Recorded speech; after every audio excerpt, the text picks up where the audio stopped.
Light reaction हम पढ़ रहे थे। हाँ ठीक है। लाइट रिएक्शन के अंदर हमने नॉन साइक्लिक फोटोफॉस्फोराइलेशन के बारे में बात की थी। और नॉन साइक्लिक फोटोफॉस्फोराइलेशन के अंदर हमने जो प्रोसेस है एटीपी सिंथेसिस की उसके बारे में भी समझा और NADPH2 सिंथेसाइज होता है उसके बारे में भी समझा। जब हम नॉन साइक्लिक फोटोफॉस्फोराइलेशन की जो प्रोसेस रन हुई है इलेक्ट्रॉन वाली, और जो इलेक्ट्रॉन रन हुए इलेक्ट्रॉन्स को हम अगर रेडॉक्स पोटेंशियल स्केल के ऊपर रखते हैं तो फिर हमें थोड़ी सी इलेक्ट्रॉन की मूवमेंट है वो डिफरेंट नजर आती। उसी को समझने के लिए हम अगला एक छोटा सा डायग्राम बना रहे हैं। इसके अंदर ये आपके सामने जो मैंने रखा है ये है रेडॉक्स पोटेंशियल स्केल। ये एक स्केल होता है, ध्यान से सुने बात ना करें। ये एक रेडॉक्स पोटेंशियल स्केल है। ये स्केल है, इस स्केल के ऊपर रेडॉक्स पोटेंशियल रहेगा वो ऊपर और नीचे डिफरेंट रहेगा। अगर हम यहाँ पर एनर्जी के बारे में बात करें तो एनर्जी यहाँ अपर साइड रहेगी हाई और लोअर साइड रहेगी लो। एनर्जी के जस्ट अपोजिट क्या होता है? Redox potential. तो नीचे की तरफ इस स्केल के ऊपर नीचे की तरफ रेडॉक्स पोटेंशियल होता है हाई और ऊपर की तरफ क्या होता है? लो। आप सभी जानते हो जब भी इलेक्ट्रॉन मूव करता है एनर्जी के अकॉर्डिंग तो करेगा higher energy to lower energy, और रेडॉक्स पोटेंशियल के अकॉर्डिंग करेगा तो करेगा lower redox potential to higher redox potential. ये पॉइंट क्लियर है ना बच्चों? अब देखो ये एक स्केल है, इस स्केल के ऊपर रेडॉक्स पोटेंशियल स्केल के ऊपर रेडॉक्स पोटेंशियल नीचे की तरफ क्या रहता है? हाई, और ऊपर की तरफ क्या होता है? लो। ये फोटो सिस्टम सेकेंड। इस फोटो सिस्टम सेकेंड के ऊपर जब लाइट आएगी तो क्या इलेक्ट्रॉन एक्साइटेड होंगे, और एक्साइटेड होके लोअर ऑर्बिटल से कहा जाएंगे बच्चे? Higher orbital. और इनको हायर ऑर्बिटल में रिसीव करने के लिए इनका प्राइमरी इलेक्ट्रॉन एक्सेप्टर होगा जिसका नाम क्या है? फियोफाइटिन। यहां से यहां तक जब इलेक्ट्रॉन जाता है तो फिर वहां पे इलेक्ट्रॉन को कोई खींचता नहीं, अपने आप एक्साइटेड होके जा रहे। अगर अपने आप एक्साइटेड होके जा रहे तो यहाँ पर मूवमेंट हो रही है, वो आप बोलोगे रेडॉक्स पोटेंशियल के अकॉर्डिंग नहीं हो रही है। रेडॉक्स पोटेंशियल के अकॉर्डिंग नहीं होगी, ना ही एनर्जी के अकॉर्डिंग होगी। ये अपने आप एनर्जी अपने आप मूवमेंट हो रही है। अगर अपने आप मूवमेंट हो रही है तो हम बोलेंगे ये कहां से कहां जा रहा है बच्चे? जब एक्साइट हो रहा है तो अपने लोअर ऑर्बिटल से कहां जाएगा? हायर ऑर्बिटल में। अब ये फोटो सिस्टम फर्स्ट भी है यहाँ पर। जब फोटो सिस्टम फर्स्ट के ऊपर भी लाइट आएगी तो लाइट आने से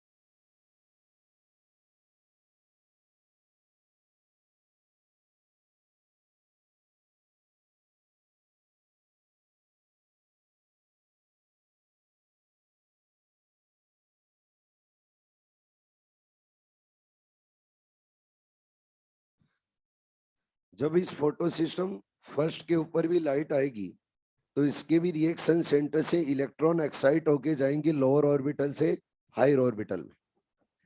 जब ये इलेक्ट्रॉन लोअर ऑर्बिटल से हायर ऑर्बिटल में जाएंगे तो इनको एक्सेप्ट करने के लिए इनका प्राइमरी इलेक्ट्रॉन एक्सेप्टर रहेगा और उसको आप क्या बोलते हो? FRS। यस और नो? अब बच्चों जब फियोफाइटिन है, इस फियोफाइटिन से आगे इलेक्ट्रॉन जाएगा तो क्या फोटो सिस्टम फर्स्ट के पास जाएगा?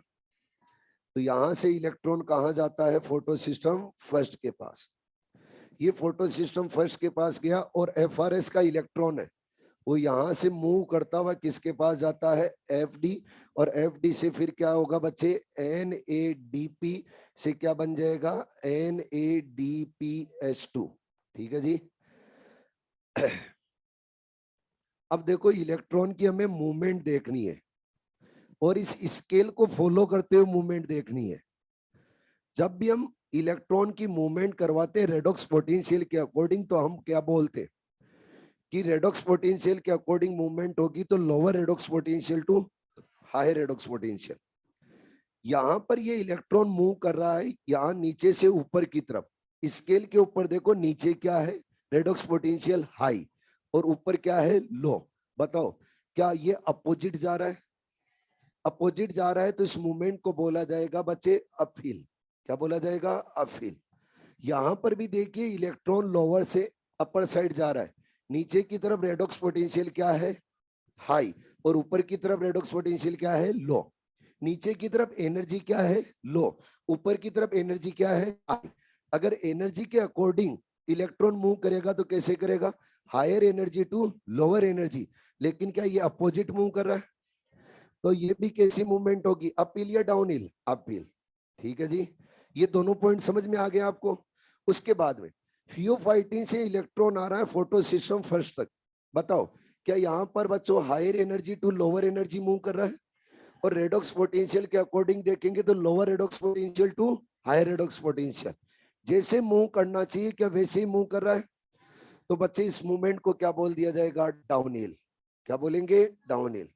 अब देखो जब एफआरएस से आगे इलेक्ट्रॉन जाता है तो बच्चे एफडी और एफडी से फिर किसके पास जाएगा, एनएडीपी, और एनएडीपी से क्या बन जाएगा, एनएडीपीएस2। तो यहाँ पर भी देखेंगे तो क्या हल्का सा यहाँ पे जब मूव करेगा तो कैसे करेगा, क्या lower redox potential to higher redox potential, और एनर्जी के अकॉर्डिंग देखेंगे तो higher energy to lower energy. तो यहाँ पर भी थोड़ी सी मूवमेंट हो रही है, वो मूवमेंट कैसी हो रही है, डाउनहिल या अपहिल, डाउनहिल। ठीक है जी। तो एनसीईआरटी क्या बोलती है यहाँ पर, एनसीईआरटी बोलती है कि जब फोटो सिस्टम सेकंड से इलेक्ट्रॉन एक्साइट होते हैं तो ये अपहिल मूवमेंट करते, फिर ये इलेक्ट्रॉन प्राइमरी इलेक्ट्रॉन एक्सेप्टर से जाते हैं फोटो सिस्टम फर्स्ट तक, तो फिर ये मूवमेंट करते हैं डाउनहिल।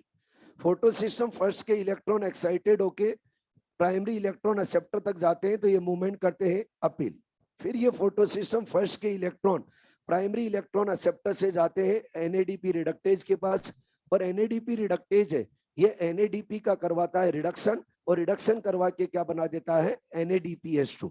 जब एनएडीपी से एनएडीपीएस2 बनाते हैं और एनएडीपी का रिडक्शन करते हैं तो यहाँ पर भी इलेक्ट्रॉन की मूवमेंट है वो कैसी हो रही है, डाउनहिल। कैसी हो रही है, डाउन। यहाँ पर एक एंजाइम का आपको अलग से नाम लिखा हुआ मिलेगा और उस एंजाइम का नाम एनएडीपी रिडक्टेज है, लेकिन यहाँ पर क्या है बच्चे, फेरिडोक्सिन है। क्या है, फेरिडोक्सिन। और इस फेरिडोक्सिन के साथ में क्या एसोसिएटेड है, एनएडीपी रिडक्टेज। तो इसको साथ में बोल दिया जाता है एफएनआर। क्या बोल दिया जाता है, एफएनआर। एफएनआर की फुल फॉर्म क्या है, फेरिडोक्सिन एनएडीपी रिडक्टेज। क्या बोला जाता है, फेरिडोक्सिन एनएडीपी रिडक्टेज। एनसीईआरटी के अंदर ये भी आप लोगों को लिखा हुआ मिलेगा, कंफ्यूज होने की जरूरत नहीं है। एनएडीपी रिडक्टेज किसके साथ में जुड़ा हुआ है, फेरिडोक्सिन के साथ में, तो क्या बोला जाएगा, फेरिडोक्सिन एनएडीपी रिडक्टेज। अब देखो ये जो मूवमेंट हुई है इलेक्ट्रॉन की, इसको हम अगर इसको ऐसे घुमाएं तो कैसा बनेगा, क्या अल्फाबेट जेड जैसा बनेगा, इसलिए इसको क्या बोल दिया जाता है, जेड स्कीम। जब आप एनसीईआरटी पढ़ेंगे तो एनसीईआरटी के अंदर ये आपको फ्लो चार्ट भी मिलेगा इलेक्ट्रॉन का, और उसके साथ में बच्चों थ्योरी भी मिलेगी। जब आप थ्योरी पढ़ोगे तो सेम टू सेम ऐसी मूवमेंट बताएगा आपको, अपहिल डाउनहिल, फिर बोलेगा अपहिल, और फिर क्या बोलेगा, थोड़ी सी डाउनहिल मूवमेंट करके एनएडीपी का क्या करवाता है, इलेक्ट्रॉन रिडक्शन। ठीक है, अगला पॉइंट आगे बात करें तो अगले आता है बच्चे साइक्लिक। लेकिन साइक्लिक से पहले जो नॉन साइक्लिंग में हमने पढ़ा है उसके बारे में बात करते हैं। सभी लोग पेन रखेंगे और बताएंगे मुझे कि नॉन साइक्लिक में हुआ क्या क्या है। क्या नॉन साइक्लिक के अंदर फोटो सिस्टम फर्स्ट यूटिलाइज हुआ है? क्या नॉन साइक्लिक के अंदर फोटो सिस्टम सेकेंड भी यूज में आया है? क्या नॉन साइक्लिक के अंदर एनएडीपी रिडक्टेज एंजाइम यूज में आता है? क्या नॉन साइक्लिक के अंदर वाटर की स्प्लिटिंग होती है? क्या नॉन साइक्लिक के अंदर NADPH2 का सिंथेसिस होता है? क्या नॉन साइक्लिक के अंदर ATP का सिंथेसिस होता है? क्या नॉन साइक्लिक के अंदर ऑक्सीजन रिलीज होता है? ये सब किसके अंदर होते हैं बच्चे, नॉन साइक्लिक। पढ़ा आपने, यस और नो? अगला और नेक्स्ट पॉइंट आता है बच्चे साइक्लिक फोटोफॉस्फोराइलेशन। क्या आता है? Cyclic photophosphorylation. पहला पॉइंट तो ये कि साइक्लिक फोटोफॉस्फोराइलेशन समझ में तो आ रहा ना आपको? साइक्लिक फोटोफॉस्फोराइलेशन है, ये क्यों रन किया जा रहा है? अगर हम बच्चे डार्क रिएक्शन रन करेंगे तो डार्क रिएक्शन के अंदर रिक्वायरमेंट होगी NADPH2 की और रिक्वायरमेंट होगी ATP की। यस और नो? और वो NADPH2 और ATP हम बनाते हैं लाइट रिएक्शन से। हमने नॉन साइक्लिक फोटोफॉस्फोराइलेशन पढ़ा था, उसके अंदर NADPH2 भी बनाया और ATP भी बनाया। जब ये दोनों बच्चों नॉन साइक्लिक से बन रहे हैं तो फिर साइक्लिक चलाने का क्या इंपॉर्टेंस है? पहला पॉइंट तो यह आता है कि क्या साइक्लिक से NADPH2 सिंथेसाइज होगा? नहीं, साइक्लिक से ओनली बच्चों ATP सिंथेसाइज होगा। और साइक्लिक के अंदर एक ही फोटो सिस्टम वर्क करता है और उस फोटो सिस्टम का नाम है photo system first. Photo system second work नहीं करता। आप मुझे बताओ ऑक्सीजन इवॉल्विंग कॉम्प्लेक्स कौन से फोटो सिस्टम के साथ में एसोसिएट होता है? सेकेंड। अगर सेकेंड के साथ में एसोसिएट होता है तो क्या साइक्लिक के अंदर वाटर की स्प्लिटिंग होगी? साइक्लिक के अंदर वाटर की स्प्लिटिंग नहीं होगी क्योंकि फोटो सिस्टम सेकेंड पार्टिसिपेट नहीं कर रहा। अगर वाटर की स्प्लिटिंग नहीं होगी तो ऑक्सीजन भी रिलीज नहीं होगा। लेकिन हमें तो ये समझना है कि साइक्लिक चला क्यों रहे। एटीपी चाहिए, वो तो एटीपी कौन बना रहा है? नॉन साइक्लिक भी। NADPH2 भी बना रहा है। हम एटीपी बनाने के लिए ही ओनली क्या चला रहे हैं? साइक्लिक। तो एटीपी तो नॉन साइक्लिक से ही बन रहे, तो क्यों चला रहे? उसके पीछे रीजन क्या है समझो। एनसीईआरटी बच्चों आप लोगों को टोटल 3 रीजन यहाँ पे बताती है। फर्स्ट रीजन ये बताती है कि जब नॉन साइक्लिक चलता है तो नॉन साइक्लिक से NADPH2 भी बनाया जाता है और ATP भी बनाया जाता है। लेकिन कई बार जितने ATP चाहिए उतने ATP नॉन साइक्लिक नहीं बना पाता। NADPH2 तो बना देता है लेकिन जितने ATP चाहिए उतने ATP नहीं बना पाता। रीजन क्या है? देखो NADPH2 कितने चाहिए? 12 और ATP कितने चाहिए? 18। यानी ATP NADPH2 के कंपैरिजन में मोर रिक्वायर्ड है। तो जो मोर रिक्वायर्ड है उनका बच्चे सिंथेसिस नॉन साइक्लिक कई बार नहीं कर पाता। अगर नहीं कर पाता है एटीपी का सिंथेसिस तो फिर क्या चलाया जाएगा? साइक्लिक। और साइक्लिक चला के बच्चे एटीपी को सिंथेसाइज किया जाएगा। कई बार क्या होता है जब हम देखते हैं तो कार्बन डाइऑक्साइड की अवेलेबिलिटी कम होती है। जब बच्चे कार्बन डाइऑक्साइड कम अवेलेबल रहेगी तो फिर नॉन साइक्लिक से फिर आगे क्या चलाएगा? Dark reaction. और डार्क रिएक्शन, उस डार्क रिएक्शन के अंदर आप जानते हो कार्बन डाइऑक्साइड यूटिलाइज होती है। अगर कार्बन डाइऑक्साइड कम अवेलेबल होगी तो डार्क रिएक्शन की स्पीड स्लो रहेगी या फास्ट रहेगी? स्लो। डार्क रिएक्शन जब स्लो चलेगी तो डार्क रिएक्शन के अंदर NADPH2 भी बच्चों स्लोली NADP में कन्वर्ट होंगे। आप सभी जानते हो NADPH2 को यूज में कहां लिया जाता है? डार्क रिएक्शन में। और डार्क रिएक्शन में जब NADPH2 को यूज में लेते हैं तो हाइड्रोजन ले लेते हैं, तो फिर क्या बच जाता है? NADP। इस NADP को वापस कहां भेजा जाता है? नॉन साइक्लिक में। अगर बच्चों नॉन साइक्लिक में NADP अवेलेबल नहीं रहेंगे तो क्या इस नॉन साइक्लिक की भी स्पीड स्लो हो जाएगी? तो अगर डार्क रिएक्शन स्लो चल रही है तो नॉन साइक्लिक की भी स्पीड क्या हो जाएगी? स्लो। अगर नॉन साइक्लिक की स्पीड स्लो हो जाएगी तो एटीपी भी बच्चों कम सिंथेसाइज होंगे। तो रिमेनिंग एटीपी जो रिक्वायर्ड है वो कौन सिंथेसाइज करेगा? साइक्लिक। ठीक है जी। जब हम बच्चों मॉर्निंग और इवनिंग टाइम में देखते हैं तो कौन से कलर की लाइट दिखती है? रेड। रेड लाइट आती है और रेड लाइट आएगी तो उसके अंदर फोटो सिस्टम फर्स्ट ज्यादा वर्क करता है, कंपैरिजन फोटो सिस्टम सेकंड। अगर फोटो सिस्टम फर्स्ट ज्यादा वर्क करेगा तो मॉर्निंग और इवनिंग टाइम में एटीपी सिंथेसिस कौन करवाएगा? साइक्लिक। कौन करवाएगा? साइक्लिक। क्योंकि आप सभी जानते हो साइक्लिक और साइक्लिक के अंदर ओनली कौन सा फोटो सिस्टम काम करता है? फर्स्ट। तो टोटल आप लोगों को मैंने 3 रीजन बताए। कौन कौन से? फर्स्ट रीजन तो आपको मैंने ये बताया है कि जब NADPH2 और ATP सिंथेसाइज हो रहे हैं नॉन साइक्लिक से, और अगर नॉन साइक्लिक से एटीपी जितने रिक्वायर्ड है डार्क रिएक्शन के अंदर वो सिंथेसाइज नहीं हो पाए तो रिमेनिंग एटीपी को कौन सिंथेसाइज करता है? साइक्लिक। सेकंड, मॉर्निंग और इवनिंग टाइम के अंदर रेड कलर की लाइट आती है तो उसके अंदर साइक्लिक ही चलता है, नॉन साइक्लिक की स्पीड क्या रहती है? बहुत स्लो। उसके बाद में थर्ड आपको ये बताया रीजन कि जब कार्बन डाइऑक्साइड की अवेलेबिलिटी कम होती है तो डार्क रिएक्शन स्लो चलती है, तो फिर नॉन साइक्लिक भी स्लो चलता है। अगर नॉन साइक्लिक स्लो चलेगा तो एटीपी का सिंथेसिस भी क्या होगा? स्लो। तो फिर क्या चलाई जाती है? साइक्लिक। अरे क्लियर? अब पॉइंट ये आता है कि ये साइक्लिक चलता कहां पर है। आप लोगों को बताया हुआ है कि साइक्लिक चलेगा एक तो ग्रेना थाइलेकोइड और दूसरा कहां, स्ट्रोमा थाइलेकोइड। यानी जहां जहां पर फोटो सिस्टम फर्स्ट होगा वहां वहां क्या चलेगा बच्चे, साइक्लिक। तो साइक्लिक चलाने के लिए भी एक फोटो बना रहा हूं, ये हटा दो क्या।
बच्चों जब साइक्लिक फोटोफॉस्फोराइलेशन चलता है तो साइक्लिक फोटोफॉस्फोराइलेशन के ड्यूरिंग एनएडीपी रिडक्टेज एंजाइम रहता है इनएक्टिव।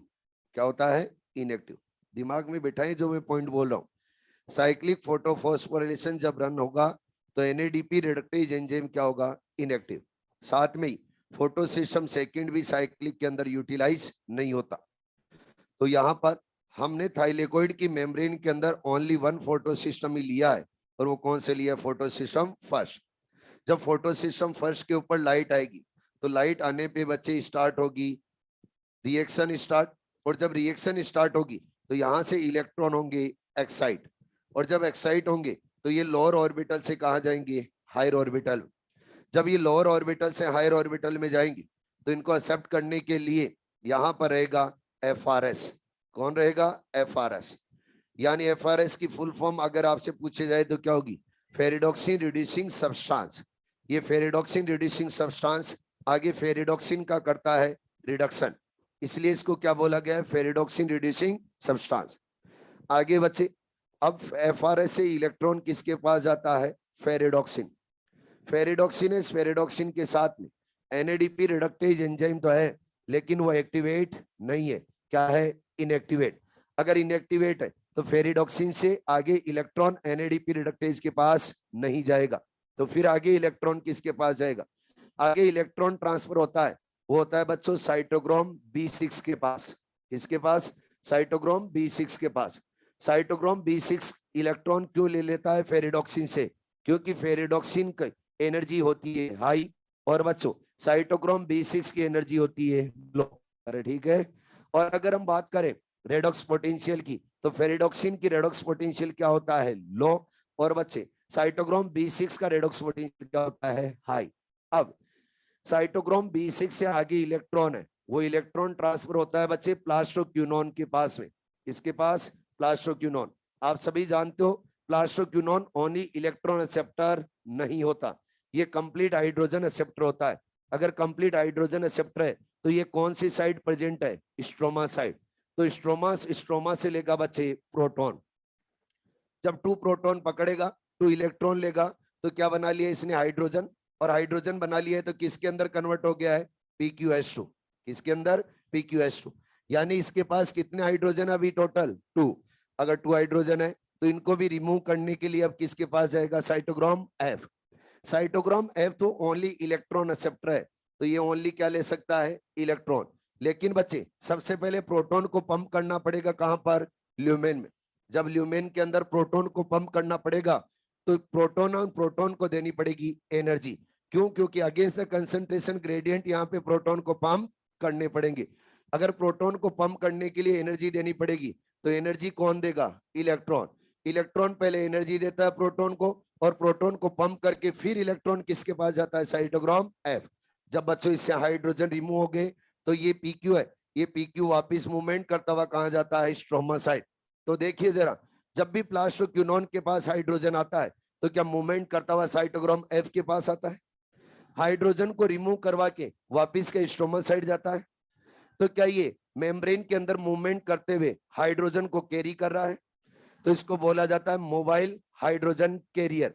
तो फोटोसिंथेसिस का मोबाइल हाइड्रोजन कैरियर क्या है, प्लास्टोक्यूनोन। क्या होगा बच्चे, प्लास्टोक्यूनोन। तो क्या ये अगर हाइड्रोजन को कैरी कर रहा है तो क्या इलेक्ट्रॉन को भी कैरी कर रहा है, क्या प्रोटॉन को भी कैरी कर रहा है। तो मैं बोलूंगा मोबाइल इलेक्ट्रॉन कैरियर बोल दूं, चाहे मोबाइल प्रोटॉन कैरियर बोल दूं, या फिर क्या बोल सकता हूं, मोबाइल हाइड्रोजन कैरियर। सब कौन होगा बच्चे, प्लास्टोक्यूनोन। अरे ठीक है बच्चे, इलेक्ट्रॉन कैरी कर रहा है तो नहीं करेगा क्या, हाइड्रोजन कैरी कर रहा है तो इलेक्ट्रॉन कैरी नहीं करेगा क्या, अगर हाइड्रोजन कैरी कर रहा है तो क्या प्रोटॉन कैरी नहीं करेगा क्या। तो क्या बोलेंगे, मोबाइल हाइड्रोजन कैरियर, या फिर क्या बोल सकते, mobile electron carrier. Only electron carrier नहीं बोल सकते, लेकिन ओनली इलेक्ट्रॉन कैरियर नहीं बोल सकते। हाइड्रोजन कैरी कर रहा है तो इलेक्ट्रॉन भी कैरी कर रहा है, और साथ में क्या कैरी कर रहा है, प्रोटॉन। जब बच्चे आगे इलेक्ट्रॉन जाएंगे तो किसके पास जाएंगे, साइटोक्रोम एफ। साइटोक्रोम एफ से आगे इलेक्ट्रॉन ट्रांसफर होगा, और वो ट्रांसफर होगा प्लास्टोसाइनिन। आप लोग सब जानते हो प्लास्टोसाइनिन कॉपर कंटेनिंग प्रोटीन होता है, और कौन से कलर का होगा, ब्लू कलर का। आगे प्लास्टोसाइनिन से इलेक्ट्रॉन किसके पास चले जाते हैं, फोटोसिस्टम फर्स्ट।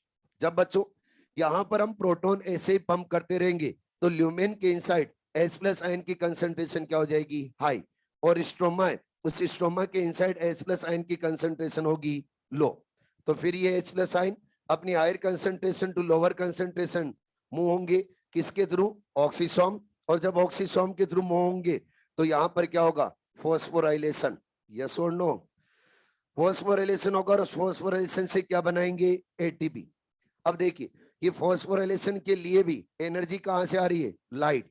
तो क्या बोला जाएगा, फोटोफॉस्फोराइलेशन। लेकिन ये जब फोटोफॉस्फोराइलेशन हुआ तो इलेक्ट्रॉन ने कैसे मूवमेंट किए, साइक्लिक फॉर्म में या नॉन साइक्लिक, साइक्लिक। यहां से इलेक्ट्रॉन निकला वहीं पे वापस आ गया। कहने का मतलब ये जो पूरी प्रोसेस हो रही है इसको नाम क्या दिया जाए, साइक्लिक फोटोफॉस्फोराइलेशन। ठीक है जी, तो ये क्या था, साइक्लिक फोटोफॉस्फोराइलेशन। अब आप मुझे बताओ, ये तो हमने बात की है किसके बारे में, नॉन साइक्लिक। ये तो किसके बारे में बात की थी, नॉन साइक्लिक। आप मुझे साइक्लिक के बारे में बताइए, साइक्लिक के अंदर क्या फोटो सिस्टम फर्स्ट यूज में आएगा, क्या फोटो सिस्टम सेकंड आएगा, क्या एनएडीपी रिडक्टेज आएगा, अरे बोलते जाओ। अगर बच्चों वाटर की स्प्लिटिंग की बात करें तो क्या NADPH2 का सिंथेसिस होता है, क्या एटीपी का सिंथेसिस होता है, यस एटीपी का सिंथेसिस होगा। क्या वाटर है, वाटर की स्प्लिटिंग होगी, ऑक्सीजन रिलीज होगा। तो हम बोलेंगे साइक्लिक एंड नॉन साइक्लिक के अंदर आपको टू सिमिलरिटी मिलेगी, दोनों के अंदर फोटो सिस्टम फर्स्ट यूज में आता है, और दोनों के अंदर एटीपी का सिंथेसिस होता है, बाकी कोई सिमिलरिटी नहीं है। अरे ठीक है, अरे क्लियर। आगे उसके बाद में आगे समझते हैं, तो आगे आती है बच्चे डार्क रिएक्शन। क्या आती है, डार्क रिएक्शन। लेकिन सबसे पहले लाइट रिएक्शन, और लाइट रिएक्शन से हमने क्या बनाया ये बताइए, लाइट रिएक्शन से हमने क्या बनाया, एटीपी एंड NADPH2। एटीपी और एटीपी तो साइक्लिक एंड नॉन साइक्लिक दोनों से बनाए जाते हैं, लेकिन NADPH2 ओनली किससे बनाए जाएंगे, नॉन साइक्लिक से। ठीक है जी, जब यहां पर भी एटीपी बनेंगे तो कौन सी बच्चे थ्योरी को फॉलो करना पड़ेगा, केमियोस्मोटिक हाइपोथेसिस। अरे किसको, केमियोस्मोटिक हाइपोथेसिस। यानी यहां पर भी केमियोस्मोटिक हाइपोथेसिस है, उसकी हेल्प से क्या बनाया जाता है, एटीपी। और केमियोस्मोटिक हाइपोथेसिस बार बार बताने की जरूरत नहीं है, मैंने लास्ट क्लास में समझा दिया आपको, ठीक है ना। डार्क रिएक्शन, डार्क रिएक्शन के अंदर क्या करेंगे? डार्क रिएक्शन है, उस डार्क रिएक्शन के अंदर कार्बन डाइऑक्साइड का किया जाएगा रिडक्शन। क्या करेंगे बच्चे? कार्बन डाइऑक्साइड का रिडक्शन। कार्बन डाइऑक्साइड का रिडक्शन करके हम वहां पर बनाएंगे ग्लूकोज। और ये डार्क रिएक्शन रन कहां पर होती है? स्ट्रोमा में। कहां पर? स्ट्रोमा में। और डार्क रिएक्शन को रन करने के लिए एक एंजाइम रिस्पॉन्सिबल होता है, उस एंजाइम का नाम है रूबिस्को। क्या नाम है? रूबिस्को। इन सब के बारे में बात करेंगे। पहले हेडिंग डालते हैं, क्या? Dark reaction. एक मिनट।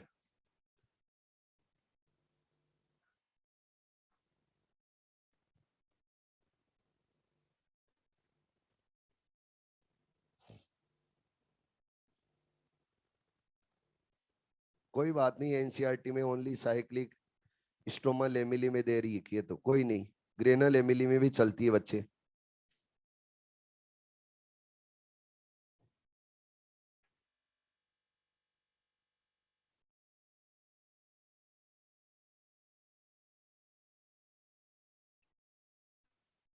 एटीपी कैसे बनेंगे? एच प्लस आयन की कंसंट्रेशन ग्रेडियंट है, वो डेवलप करके एटीपी बनाएंगे। और कैसे बनेंगे?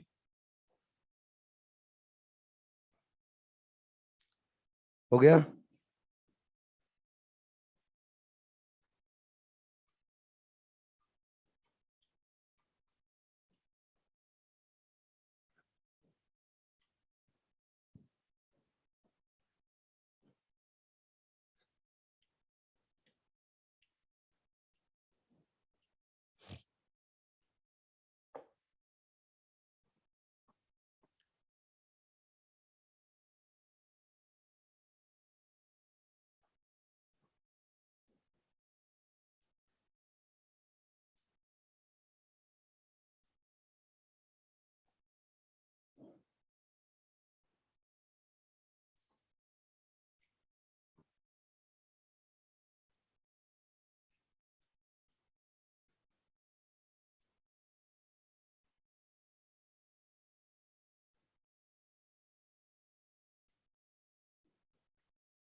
डार्क रिएक्शन के थोड़े से नेम। डार्क रिएक्शन को बच्चों ब्लैकमैन रिएक्शन बोला जाता है, केल्विन साइकिल बोला जाता है, C3 साइकिल बोला जाता है, बायोसिंथेटिक फेज बोला जाता है, और फोटोसिंथेटिक कार्बन रिडक्शन बोला जाता है। एक एक करके सभी के बारे में समझते हैं। सबसे पहले बच्चे हम डार्क रिएक्शन के बारे में बात करें तो मैंने बोला है डार्क रिएक्शन के अंदर कार्बन डाइऑक्साइड है, उस कार्बन डाइऑक्साइड का किया जाएगा रिडक्शन, और रिडक्शन करके हम ग्लूकोज का सिंथेसिस करेंगे। जब हम कार्बन डाइऑक्साइड के कार्बन का रिडक्शन कर रहे हैं तो इसको क्या बोला गया है? Photosynthetic carbon reduction.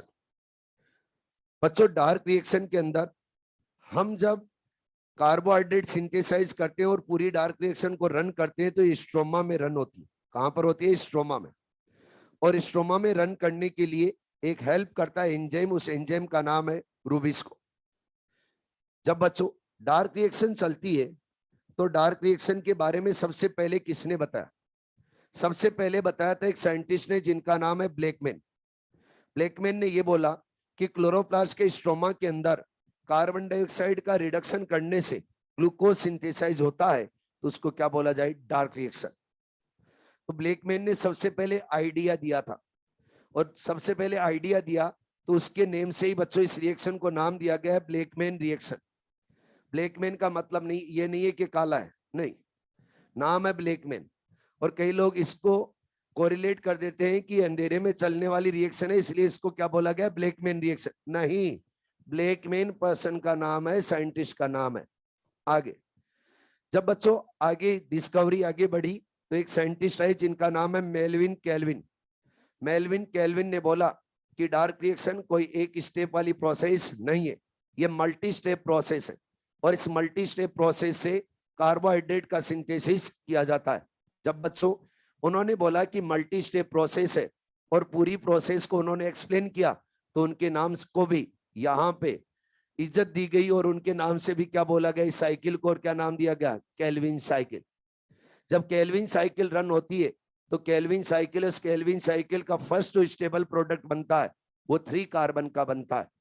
जब 3 कार्बन का बनता है तो उसके नाम से इसको नाम दिया गया C3 साइकिल। ठीक है जी।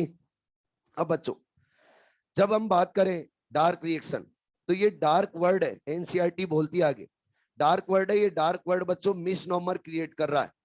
कई लोग बोलते हैं डार्क का मतलब अंधेरे में चलने वाली रिएक्शन, नहीं। ये डार्क वर्ड जब मिसनॉमर क्रिएट कर रहा था साइंटिस्टों के सामने, तो फिर बच्चों इस रिएक्शन को एक और नाम दिया गया और बोला गया बायोसिंथेटिक फेज। क्या बोला गया, बायोसिंथेटिक फेज। मिसनॉमर कैसे क्रिएट कर रहा है, डार्क वर्ड का मीनिंग मतलब ये हो रहा है कि अंधेरे में चलने वाली, नहीं डार्क में चलने वाली रिएक्शन। लेकिन कभी भी बच्चों ये डार्क में नहीं चलेगी, चलेगी तो लाइट की प्रेजेंस में। क्यों चलेगी, उसके पीछे रीजन भी आप जानते हो। जब लाइट रिएक्शन के प्रोडक्ट अवेलेबल होंगे तभी डार्क रिएक्शन रन होगी। अगर डार्क लाइट रिएक्शन के प्रोडक्ट अवेलेबल नहीं है तो फिर डार्क रिएक्शन रन नहीं होगी। एटीपी और एनएडीपीएस अवेलेबल होंगे तभी हम डार्क रिएक्शन को रन कर पाएंगे, और अगर एटीपी और एनएडीपीएस अवेलेबल नहीं होंगे तो फिर डार्क रिएक्शन बच्चों रन नहीं हो पाएगी। तो फिर हम बोल सकते हैं कि डार्क रिएक्शन डायरेक्टली लाइट के ऊपर डिपेंड नहीं करती, लेकिन इनडायरेक्टली डिपेंड करती है। क्यों, क्योंकि ये लाइट रिएक्शन के प्रोडक्ट पे डिपेंड करती है। अरे ठीक है। जब बच्चों बायोसिंथेटिक फेज की बात की जाए तो बायोसिंथेटिक फेज के बेसिस पे प्लांट से उन प्लांट्स को, यानी डार्क रिएक्शन के बेसिस पे प्लांट से उन प्लांट्स को 3 टाइप में डिवाइड किया गया है। कितने टाइप में, 3 टाइप में। एक प्लांट को बोला गया है बच्चे C3 प्लांट। क्या बोला गया है, C3 प्लांट। C3 साइकिल नहीं बोल रहा हूं, क्या बोल रहा हूं, C3 प्लांट। दूसरे प्लांट को बोला गया है बच्चे C4 प्लांट, और एक प्लांट और है जिनको बोला गया है बच्चे केम प्लांट। क्या बोला गया है, केम प्लांट। तीनों के बारे में हम समझते हैं, इधर ही ध्यान रखना प्लीज एक बार। C3 प्लांट है, उन C3 प्लांट के अंदर जब बच्चे फोटोसिंथेसिस की रिएक्शन चलती है तो ये चलती है मीजोफिल सेल के अंदर। कहां चलती है, मीजोफिल सेल में। तो मैंने आपके सामने जो सेल बनाई है वो कौन सी बनाई है, मीजोफिल। C3 प्लांट की बात कर रहा हूं मैं, किसकी बात कर रहा हूं, C3 प्लांट। C3 प्लांट के अंदर जब फोटोसिंथेसिस की रिएक्शन चलती है तो कहां चलती है, मीजोफिल। और आप सभी अच्छे से जानते हो मीजोफिल सेल के अंदर क्या प्रेजेंट रहते हैं, क्लोरोप्लास्ट। तो ये मैंने आपके सामने रखा है, वो क्या रखा है, क्लोरोप्लास्ट। अब बच्चों इस क्लोरोप्लास्ट के अंदर मेम्ब्रेनियस सिस्टम होता है जिसको आप क्या ग्रेना बोलते हो। वहां पर क्या चलेगी, लाइट रिएक्शन। लाइट रिएक्शन के बाद यहां पर ये जो क्लोरोप्लास्ट का फ्लूइड पार्ट है, क्या उसको स्ट्रोमा बोलते हो। स्ट्रोमा के अंदर एक एंजाइम प्रेजेंट रहता है, उस एंजाइम का नाम क्या है, रूबिस्को। और वो रूबिस्को बच्चों यहां पर चलाता है C3 साइकिल। कौन सी cycle, C3 cycle. C3 plant को C3 प्लांट क्यों बोला गया, क्योंकि इनके अंदर ओनली बच्चों C3 साइकिल ही चलती है। ओनली क्या चलती है, C3 साइकिल। यानी जब डार्क रिएक्शन चलेगी तो एक डार्क रिएक्शन ही चलती है, लाइट रिएक्शन तो सभी के अंदर चलेगी। जितने भी सभी के अंदर क्या चलेगी, लाइट रिएक्शन। और सभी के अंदर डार्क रिएक्शन भी चलेगी, यानी इसके अंदर भी डार्क रिएक्शन चलेगी, इसमें भी चलेगी और इसमें भी चलेगी। लेकिन C3 प्लांट के अलावा जो प्लांट है उनके अंदर C3 साइकिल के अलावा भी एक एक्स्ट्रा साइकिल और चलती है, इसलिए उनके अलग टाइप बनाए गए। जो C3 प्लांट है तो C3 प्लांट के अंदर ओनली साइकिल कौन चलती है, C3। लाइट रिएक्शन तो चलेगी चलेगी, C3 साइकिल चलेगी, लेकिन C3 साइकिल के अलावा C4 साइकिल यहाँ पे नहीं चलेगी। एक साइकिल और होती है जिसका नाम क्या है, C4। C4 साइकिल इनके अंदर नहीं चलती है, ओनली कौन सी चलती है, C3। इसलिए इनका प्लांट का नाम क्या रखा गया है, C3 प्लांट। C3 प्लांट के अंदर बच्चों प्राइमरी CO2 एक्सेप्टर कौन होगा। जब ये डार्क रिएक्शन चलती है तो डार्क रिएक्शन के ड्यूरिंग प्राइमरी CO2 एक्सेप्टर कौन है। यहां पर हम प्राइमरी CO2 एक्सेप्टर देखेंगे तो 5 कार्बन का होगा और उसका नाम है RUBP। अरे क्या नाम है, RUBP। RUBP की फुल फॉर्म क्या है, राइबुलोज 1,5 बिस फॉस्फेट। क्या है बच्चे, राइबुलोज 1,5 बिस फॉस्फेट। जब बच्चों ये RUBP कार्बन को एक्सेप्ट करता है तो फिर इसके अंदर फर्स्ट स्टेबल कंपाउंड क्या बनता है, तो फर्स्ट स्टेबल कंपाउंड है, वो फर्स्ट स्टेबल कंपाउंड इनके अंदर बनता है बच्चे 3 कार्बन का। और 3 कार्बन के कंपाउंड का नाम है 3PGA। क्या नाम है, 3PGA। और ये कितने कार्बन का है? 3 का। 3 PGA की फुल फॉर्म क्या है? 3-फॉस्फोग्लिसरेट, या फिर बोला जाएगा 3-फॉस्फोग्लिसरिक एसिड। ठीक है जी। जब बच्चों इनके अंदर ओनली C3 साइकिल चल रही है और इनका फर्स्ट स्टेबल कंपाउंड कौन सा बन रहा है? 3 कार्बन का, इसलिए यहां पर क्या बोला गया कि C3 साइकिल, और C3 साइकिल ओनली चलती है तो क्या बोला गया है? C3 plant. ठीक है जी। अगले प्लांट कौन से है? C4। C4 प्लांट के अंदर लाइट रिएक्शन तो चलनी चलनी है, बाद में C3 साइकिल भी चलेगी, लेकिन एक्स्ट्रा साइकिल और चलती है, और उस साइकिल का नाम क्या है? C4। अरे ठीक है, तो इनके अंदर C4 पाथवे भी चलती। जब बच्चों C4 प्लांट के अंदर फोटोसिंथेसिस रिएक्शन को हम देखें तो 2 सेल के अंदर कंप्लीट होती है। एक सेल का नाम है मीजोफिल और दूसरी सेल का नाम बच्चे बंडल शीथ। दूसरी सेल का नाम क्या है? Bundle sheath. तो ये आपके सामने एक सेल कौन सी बनाई है? मीजोफिल, और दूसरी कौन सी बनाई है? Bundle sheath cell. Mesophyll cell के अंदर भी क्लोरोप्लास्ट होते, ध्यान से सुने पॉइंट।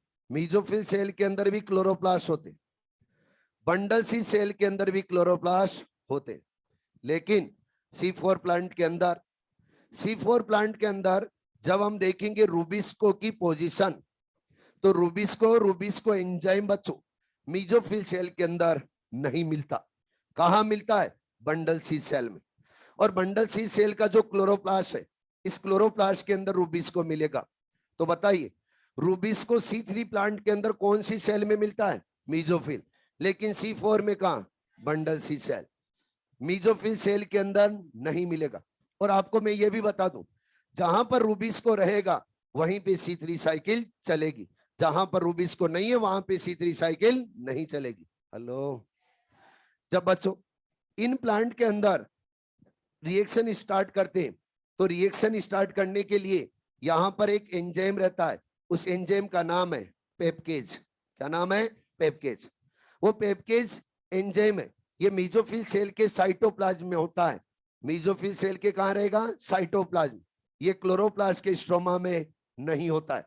और ये कार्बन डाइऑक्साइड को फिक्स करवाता है, किसके साथ में फिक्स करवाता है? Phosphoenol pyruvate. ये फॉस्फोइनोल पायरुवेट होता है 3 कार्बन का। कितने कार्बन का? 3 कार्बन का। और जब CO2 को फिक्स करवाता है तो फर्स्ट स्टेबल कंपाउंड बनाता है, जो बच्चों 4 कार्बन का है, उसको बोला जाता है ऑक्जेलो एसिडिक एसिड। क्या बोला जाता है? ऑक्जेलो एसिडिक एसिड। अब जरा देखो, जब यहां पर रिएक्शन स्टार्ट होगी तो फर्स्ट स्टेबल कंपाउंड कितने कार्बन का बन रहा है? 4 कार्बन का। तो उस साइकिल को क्या नाम दिया गया है? C4 cycle. अरे क्या बोला गया? C4 cycle. बताइए, ये C4 साइकिल कहां चल रही है? Mesophyll cell. फिर बच्चे कंपाउंड बना के आगे ट्रांसफर किया जाता है, और आगे ट्रांसफर किया जाता है कहां पे?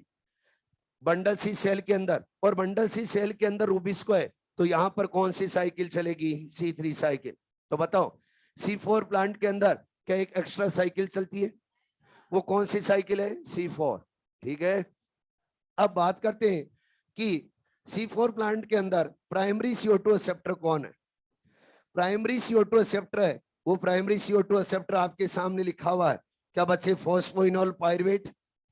कितने कार्बन का है? 3 कार्बन का। उसके बाद में बच्चों इसका जो फर्स्ट स्टेबल कंपाउंड है वो कितने कार्बन का है? फर्स्ट स्टेबल कंपाउंड है वो रहेगा 4 कार्बन का, और इस फर्स्ट स्टेबल कंपाउंड का नाम क्या है? ऑक्जेलो एसिडिक एसिड। क्लियर है? अरे समझ में तो आ रहा है क्या? आगे केम प्लांट। केम प्लांट के अंदर भी बच्चों C3 एंड C4 साइकिल दोनों चलती। केम प्लांट के अंदर भी C3 एंड C4 साइकिल दोनों चलती, लेकिन अलग अलग लोकेशन नहीं होती है, एक ही जगह। और वो कहां चलेगी? Mesophyll cell. मीजोफिल सेल के अंदर जो क्लोरोप्लास्ट है, इस क्लोरोप्लास्ट के अंदर प्रेजेंट रहता है बच्चे रूबिस्को। अरे क्या रहेगा? रूबिस्को। क्लोरोप्लास्ट सेल के अंदर रूबिस्को होता है। अगर रूबिस्को होता है तो बताओ, क्या इन क्लोरोप्लास्ट के अंदर C3 साइकिल चलेगी? और बच्चों ये जो मीजोफिल सेल की साइटोप्लाज्म है, इस साइटोप्लाज्म के अंदर एंजाइम रहता है कौन सा? पेपकेज। तो क्या यहां पर C4 साइकिल चलेगी? तो बताओ, केम प्लांट के अंदर C3 एंड C4 साइकिल दोनों क्या एक ही सेल में? लेकिन C4 प्लांट के अंदर C3 साइकिल तो चलेगी काम बंडल शीथ, और C4 कहां चलेगी? मीजोफिल। अरे क्लियर? इसके साथ में जब बच्चों केम प्लांट के अंदर देखेंगे तो केम प्लांट के अंदर C4 साइकिल चलती है नाइट टाइम में। अब चलती है नाइट टाइम, और C3 साइकिल कब चलेगी? Day time. यानी जो ये दोनों साइकिल चलने की टाइमिंग है वो टाइमिंग भी क्या रहेगी? डिफरेंट। यानी टाइमिंग डिफरेंट रहेगी किसके अंदर? केम प्लांट में। लेकिन जो C4 प्लांट है उन C4 प्लांट के अंदर बच्चे C3 एंड C4 साइकिल दोनों ही कब चलती है? डे टाइम में, अलग अलग टाइमिंग में नहीं चलती। हेलो, आप मुझे बताइए केम प्लांट और केम प्लांट के अंदर प्राइमरी CO2 एक्सेप्टर क्या होगा? अरे बोलो। प्राइमरी CO2 एक्सेप्टर वही जो C4 प्लांट में था। कौन है? Phosphoenol pyruvate. कितने कार्बन का? 3 का। फर्स्ट स्टेबल कंपाउंड, अरे बोलो, फर्स्ट स्टेबल कंपाउंड क्या रहेगा? ऑक्जिलो एसिडिक एसिड। कितने कार्बन का? 4। आप बोलोगे सर बड़ी मजाक चल रही है, दोनों के अंदर सब कुछ सेम है, फिर आप एक प्लांट को नाम दे रहे हो C4, दूसरे को नाम दे रहे हो केम। मैंने बोला है प्रोसेस सेम चल रही है लेकिन डिफरेंस भी है। डिफरेंस क्या है समझो जरा, एक एक करके बताता हूं। C4 प्लांट के अंदर C4 साइकिल क्या मीजोफिल सेल में चलती है? C3 साइकिल क्या बंडल सी सेल में चलती है? लेकिन जब हम बच्चों यहां पर देखते हैं केम प्लांट में, तो दोनों साइकिल क्या एक ही सेल में चलती है? कौन सी सेल? मीजोफिल। ठीक है। जब हम C4 प्लांट में देखते हैं तो C4 साइकिल चलती है डे टाइम में, C3 साइकिल भी चलती है डे टाइम में। लेकिन केम प्लांट के अंदर C4 साइकिल चलती है नाइट टाइम में और C3 साइकिल चलती है डे टाइम में। तो बच्चों क्या C4 एंड C3 प्लांट के अंदर साइकिल चलने के क्या प्लेस डिफरेंट है? इसके अलावा क्या टाइमिंग भी डिफरेंट है? बच्चों प्लेस और टाइमिंग डिफरेंट थे, इसीलिए यहां C4 प्लांट से अलग निकाल के क्या बनाया गया? केम प्लांट। ठीक है जी। अब देखो आपके सामने सब कुछ लिखा हुआ है, आप तो मुझे ये बताएं क्या सभी प्लांट के अंदर C3 साइकिल चलेगी? जो इस अर्थ के ऊपर फोटोसिंथेसिस करने वाले हैं और ऑक्सीजनिक फोटोसिंथेसिस करने वाले हैं उनके अंदर क्या चलेगी? C3 cycle. क्लियर है? क्या सभी प्लांट के अंदर लाइट रिएक्शन चलेगी? लाइट रिएक्शन भी चलेगी और क्या चलेगी बच्चे? C3 साइकिल भी। लेकिन आपसे पूछा जाए क्या सभी प्लांट के अंदर C4 साइकिल चलेगी? कुछ लिमिटेड प्लांट के अंदर ही C4 साइकिल चलेगी, for example C4 plant and came plant. Clear है अच्छे से? श्योर? चलो अब आगे स्टार्ट करते हैं डार्क रिएक्शन को। सबसे पहले डार्क रिएक्शन को डिटेल में पढ़ेंगे। जब हम डार्क रिएक्शन के बारे में बात करते हैं तो डार्क रिएक्शन है, उसके लिए एनसीईआरटी क्या लिखती है?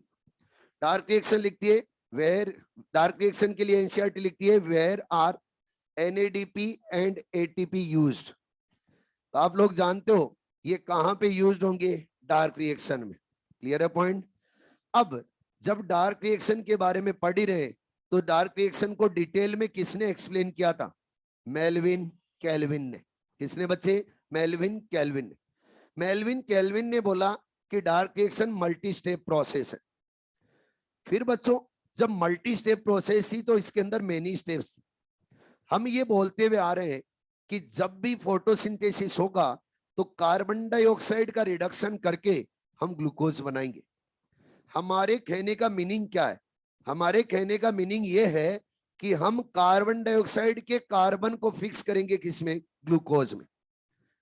जब बच्चों मेल्विन कैल्विन ने देखा स्ट्रोमा में तो बहुत सारे केमिकल थे, उन केमिकल के पास कार्बन थे और मेनी केमिकल्स वहां पे फॉर्म हो रहे थे।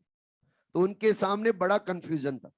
कंफ्यूजन ये था कि जो एक कंपाउंड ग्लूकोज बन रहा है, इस ग्लूकोज के अंदर जो कार्बन आ रहा है वो कार्बन डाइऑक्साइड का ही है या फिर किसी अदर का है? इस कंफ्यूजन को दूर करने के लिए उन्होंने बच्चे रेडियो आइसोटोप टेक्निक का यूज किया। और जो रेडियो आइसोटोप टेक्निक उन्होंने यूज में ली उसके अंदर कार्बन 14 यूज में लिया। कौन सा लिया? कार्बन 14।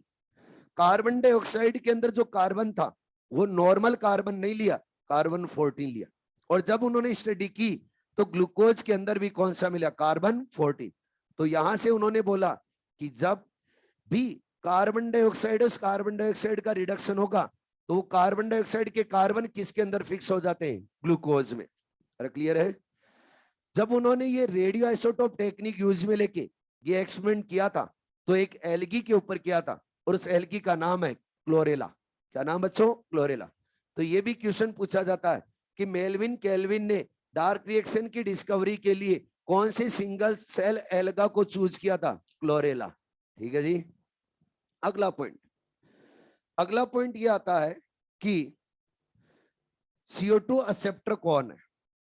CO2 एक्सेप्टर, CO2 को एक्सेप्ट करने वाला कौन है।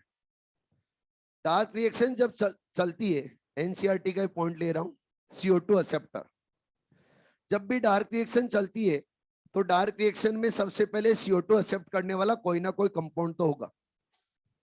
साइंटिस्टों को पता चला कि डार्क रिएक्शन का फर्स्ट स्टेबल कंपाउंड है वो 3 कार्बन का है। कितने कार्बन का, 3 कार्बन का। तो साइंटिस्ट ने सोचा कि 2 कार्बन तो जो CO2 एक्सेप्ट कर रहा है उसके अंदर होंगे, और 1 कार्बन किससे आ जाता है, CO2 से। तो टोटल कितने कार्बन हो गए बच्चे, 3। तो फिर वो स्ट्रोमा के अंदर और बच्चों सेल के अंदर 2 कार्बन का ऐसा कंपाउंड ढूंढने लगे जो CO2 को एक्सेप्ट करे। जब उन्होंने देखा तो बहुत सारे 2 कार्बन के कंपाउंड थे, लेकिन वो 2 कार्बन के कंपाउंड CO2 को एक्सेप्ट नहीं कर रहे थे।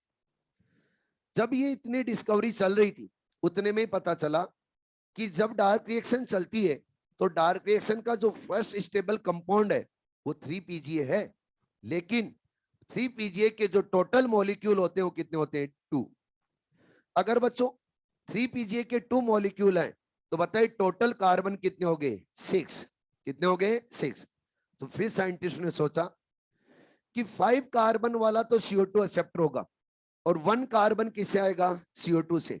तब जाके क्या बनेगा, 3 PGA के 2 मॉलिक्यूल। तो फिर उन्होंने बच्चे 5 कार्बन वाला CO2 एक्सेप्टर ढूंढना स्टार्ट किया, और उनको मिला एक, वो शुगर थी। वो शुगर 5 कार्बन वाली थी। अगर 5 कार्बन वाली शुगर है तो क्या बोला जाएगा, पेंटोज। और उस शुगर के कार्बन नंबर 1 और 5 के ऊपर फॉस्फेट अटैच था, तो उसको नाम दिया गया राइबुलोज 1,5 बिस फॉस्फेट। क्या बोला जाता है, राइबुलोज 1,5 बिस फॉस्फेट। तो जब भी डार्क रिएक्शन चलती है, तो डार्क रिएक्शन के अंदर CO2 एक्सेप्टर कौन होगा, राइबुलोज 1,5 बिस फॉस्फेट। ठीक है जी। कई लोग रूबिस्को को CO2 एक्सेप्टर बोलते, रूबिस्को कभी भी CO2 एक्सेप्टर नहीं है। रूबिस्को तो रिएक्शन को रन करवा रहा है। रूबिस्को एक एंजाइम है। ये रूबिस्को इस प्रोसेस के अंदर कंज्यूम नहीं हो रहा। पहली बात तो यहाँ RUBP पूरी प्रोसेस को क्या करवाएगा, रन। रूबिस्को पूरी प्रोसेस को रन नहीं करवाएगा, प्रोसेस को क्या करेगा, स्टार्ट। क्या करवाता है, स्टार्ट। तो रूबिस्को के बारे में भी बात करेंगे। लेकिन जब प्राइमरी CO2 एक्सेप्टर बच्चों CO2 को एक्सेप्ट करता है, तो फिर आगे फर्स्ट स्टेबल कंपाउंड बनता है, वो बनता है 3 कार्बन का, और उसके मॉलिक्यूल कितने होते हैं, 2। जब हम डार्क रिएक्शन अभी रन करेंगे, तो डार्क रिएक्शन बच्चों 3 स्टेप में कंप्लीट होती। कितने स्टेप में, 3। फर्स्ट स्टेप के अंदर CO2 को ऐड करेंगे। जब भी रिएक्शन के अंदर CO2 को ऐड किया जाता है, तो क्या, कार्बोक्सिलेशन। जब CO2 को रिलीज करेंगे रिएक्शन से, तो क्या बोला जाएगा, डी कार्बोक्सिलेशन। ठीक है ना, अच्छे से दिमाग में बिठा लेना। जब भी CO2 को ऐड करेंगे तो क्या बोला जाएगा, कार्बोक्सिलेशन। और जब भी CO2 को रिलीज करेंगे तो डी कार्बोक्सिलेशन। फिर बच्चों सेकेंड स्टेप के अंदर किया जाएगा रिडक्शन, यानी हाइड्रोजन ऐड किए जाएंगे। और थर्ड स्टेप के अंदर किया जाएगा रीजनरेशन। यानी डार्क रिएक्शन है कितने स्टेप में कंप्लीट होती है, 3। फर्स्ट स्टेप का नाम, अरे बोलो, कार्बोक्सिलेशन। Second, reduction. और थर्ड, रीजनरेशन। लिखने की जरूरत, टाइम की जरूरत है क्या, सोलराइजेशन आगे बताएंगे भाई। बीच में कहां से आ गया सोलराइजेशन।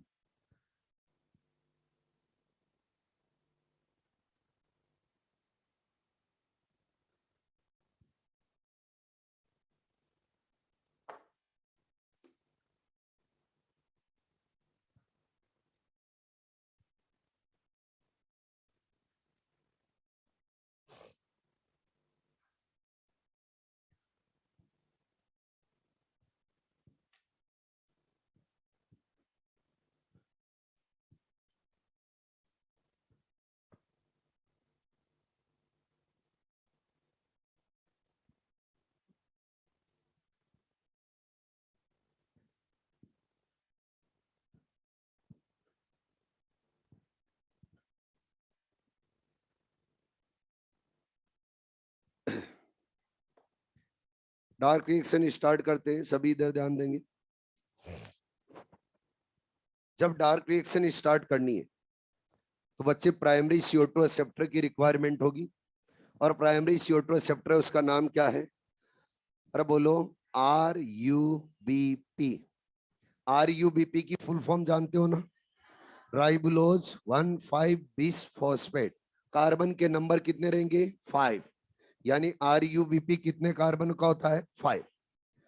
अब बच्चों, ये RUBP जब CO2 को एक्सेप्ट करता है तो ये डायरेक्टली एक्सेप्ट नहीं करता, एंजाइम की रिक्वायरमेंट होती है, और उस एंजाइम का नाम है रूबिस्को। रूबिस्को एंजाइम की भी बात करते हैं। रूबिस्को एंजाइम की अगर फुल फॉर्म देखें तो फुल फॉर्म होती है ribulose 1,5-bis phosphate oxygenase carboxylase. Carboxylase oxygenase. अब देखो, कार्बोक्सिलेज ऑक्सीजनेज का मतलब क्या है? रूबिस्को एंजाइम कार्बोक्सिलेशन भी करवा सकता है और ऑक्सीजनेशन भी। कार्बोक्सिलेशन का मतलब तो क्या है? Addition of carbon dioxide. Oxygenation का मतलब क्या है? Addition of oxygen. ठीक है जी। रूबिस्को एंजाइम है, इस रूबिस्को एंजाइम के अगर नेचर देखेंगे तो बच्चे ड्यूअल नेचर का होता है। ड्यूअल नेचर का कैसे? जब इसको अगर कार्बन डाइऑक्साइड की कंसंट्रेशन ज्यादा मिलेगी तो बच्चे अपनी एक्टिव साइट के ऊपर बाइंड करवाता है कार्बन डाइऑक्साइड को, और अगर ऑक्सीजन की कंसंट्रेशन हाई मिली तो फिर बाइंड करवाता है ऑक्सीजन को। अब जब कार्बन डाइऑक्साइड बाइंड होगी तो क्या चलेगी? Dark reaction. और अगर बच्चों कार्बन डाइऑक्साइड बाइंड नहीं हुई, ऑक्सीजन बाइंड हो गया, तो फिर एक दूसरी प्रोसेस चलती है जिसको बोला जाता है फोटो रेस्पिरेशन। क्या बोला जाता है? Photo respiration. चलो एक डायग्राम बना के समझते हैं। ये आपके सामने बच्चों में एंजाइम बना रहा हूं, और इस एंजाइम का नाम है रूबिस्को। अरे क्या नाम है? रूबिस्को। रूबिस्को के अंदर मैंने 2 एक्टिव साइट दिखाई। कितनी एक्टिव साइट दिखाई है? 2 एक्टिव साइट। एक्टिव साइट क्या होती है? वो साइट जिसके ऊपर सबस्ट्रेट आके बाइंड होता है और उस सबस्ट्रेट को प्रोडक्ट में कन्वर्ट किया जाता है, उस साइट को क्या बोला जाता है? Active site. बच्चे इसकी फर्स्ट एक्टिव साइट के ऊपर तो फिक्स रहता है कि फर्स्ट एक्टिव साइट के ऊपर तो बाइंड होगा कौन? RUBP। तो ये तो क्या है? RUBP। लेकिन सेकेंड एक्टिव साइट के ऊपर फिक्स नहीं होता। अगर बच्चों कार्बन डाइऑक्साइड, इस कार्बन डाइऑक्साइड की कंसंट्रेशन हाई होगी तो कौन बाइंड होगा? Carbon dioxide. यहां पे बोल रहा हूं ऑक्सीजन की कंसंट्रेशन क्या है? लो। कार्बन डाइऑक्साइड की कंसंट्रेशन हाई है तो ऑक्सीजन की कंसंट्रेशन क्या होगी? लो। और जब भी कार्बन डाइऑक्साइड बाइंड होगा तो ये रूबिस को क्या करवाएगा? कार्बोक्सिलेशन। और जब कार्बोक्सिलेशन होगा तो क्या चलेगी? Dark reaction. अरे क्या चलेगी? Dark reaction. तो CO2 बाइंड हो रहा है तो बताओ क्या चल रहा है? क्या बच्चे? C3 cycle. अरे बोलो क्या चलेगी? C3 cycle. लेकिन अगर बच्चे कार्बन डाइऑक्साइड है उसकी कंसंट्रेशन तो हो लो, और ऑक्सीजन की कंसंट्रेशन हो हाई। ऑक्सीजन की कंसंट्रेशन क्या हो बच्चे? हाई। तो फिर अब यहां पर कौन बाइंड होगा? ऑक्सीजन। और जब ऑक्सीजन बाइंड होगा तो बच्चे प्रोसेस को क्या बोला जाएगा? ऑक्सीजिनेशन। अरे क्या बोलेंगे? ऑक्सीजिनेशन। और जब कार्बन डाइऑक्साइड बाइंड होगा तो क्या बोला जाएगा? कार्बोक्सिलेशन। ठीक है जी। जब ऑक्सीजनेशन होता है तो फिर एक प्रोसेस चलती है जिसको क्या बोलते हैं? Photo respiration. अरे क्या बोला जाता है? Photo respiration. ठीक है जी। अब बताओ मुझे, क्या carbon dioxide dual, sorry rubisco क्या ड्यूअल नेचर का है? जब उसको कार्बन डाइऑक्साइड की कंसंट्रेशन हाई मिलेगी तो क्या कार्बन डाइऑक्साइड को बाइंड करेगा, और अगर ऑक्सीजन की कंसंट्रेशन हाई मिलेगी तो किसको बाइंड करेगा? ऑक्सीजन को। अगला पॉइंट, स्टूडेंट बोलता है कि सर अगर कार्बन डाइऑक्साइड और ऑक्सीजन की कंसंट्रेशन दोनों की इक्वल होगी तो फिर बच्चे बाइंड करेगा वो कार्बन डाइऑक्साइड को। अगर दोनों की कंसंट्रेशन इक्वल रही तो किसको बाइंड करेगा? कार्बन डाइऑक्साइड को। क्यों? क्योंकि रूबिस्को एंजाइम मोर एफिनिटी शो करता है किसके साथ में? कार्बन डाइऑक्साइड के साथ। ये क्लियर है ना पॉइंट? बोलो आगे। जब मैं बोल रहा हूं RUBP है, उस RUBP से आगे रिएक्शन चला नहीं तो बच्चे क्या रिक्वायर्ड होगा? Carbon dioxide. ये CO2। CO2 कहां से लिया गया है? एटमॉस्फेयर से। तो ये CO2 कहां से लिया गया है? एटमॉस्फेयर से। एटमॉस्फेरिक CO2 लिया गया, और एटमॉस्फेरिक CO2 को डायरेक्टली RUBP के साथ में अटैच नहीं किया जाता। सबसे पहले इसको किस में डिजोल्व किया जाएगा? वाटर में। जब वाटर में डिजोल्व करते हैं तो फिर बच्चों बाइकार्बोनेट आयन बनते। क्या बनते हैं? Bicarbonate ion. फिर इन बाइकार्बोनेट आयन बना और फिर बाइकार्बोनेट आयन से क्या ले लेंगे? CO2। यानी पहले वाटर मॉलिक्यूल यूज में लिया, फिर वापस रिलीज कर दिया। तो क्या हमने वाटर मॉलिक्यूल का कोई यूज किया? नहीं। जितना यूज में लिया वापस उतना ही रिलीज कर दिया, तो कोई यूज नहीं हुआ। फिर बच्चों इस CO2 को बाइंड करने के लिए जो एंजाइम काम में आता है, उस एंजाइम का भी यूज है। क्या नाम है? रूबिस्को। ये रूबिस्को एंजाइम CO2 को कर रहा है RUBP के साथ में बाइंड। जब बाइंड कर रहा है तो बताओ क्या हो रहा है? कार्बोक्सिलेशन। क्या हो रहा है? कार्बोक्सिलेशन। तो यहां पर क्या कार्बोक्सिलेशन हो रहा है? अरे बोलो। कार्बोक्सिलेशन होगा तो कार्बोक्सिलेशन के बाद में एक अनस्टेबल 6 कार्बन का इंटरमीडिएट फॉर्म होता है, जिसको याद करने की जरूरत नहीं है। वो इंटरमीडिएट बच्चे तुरंत ही कन्वर्ट हो जाता है स्टेबल कंपाउंड के अंदर, और स्टेबल कंपाउंड का नाम है 3PGA। क्या नाम बच्चे?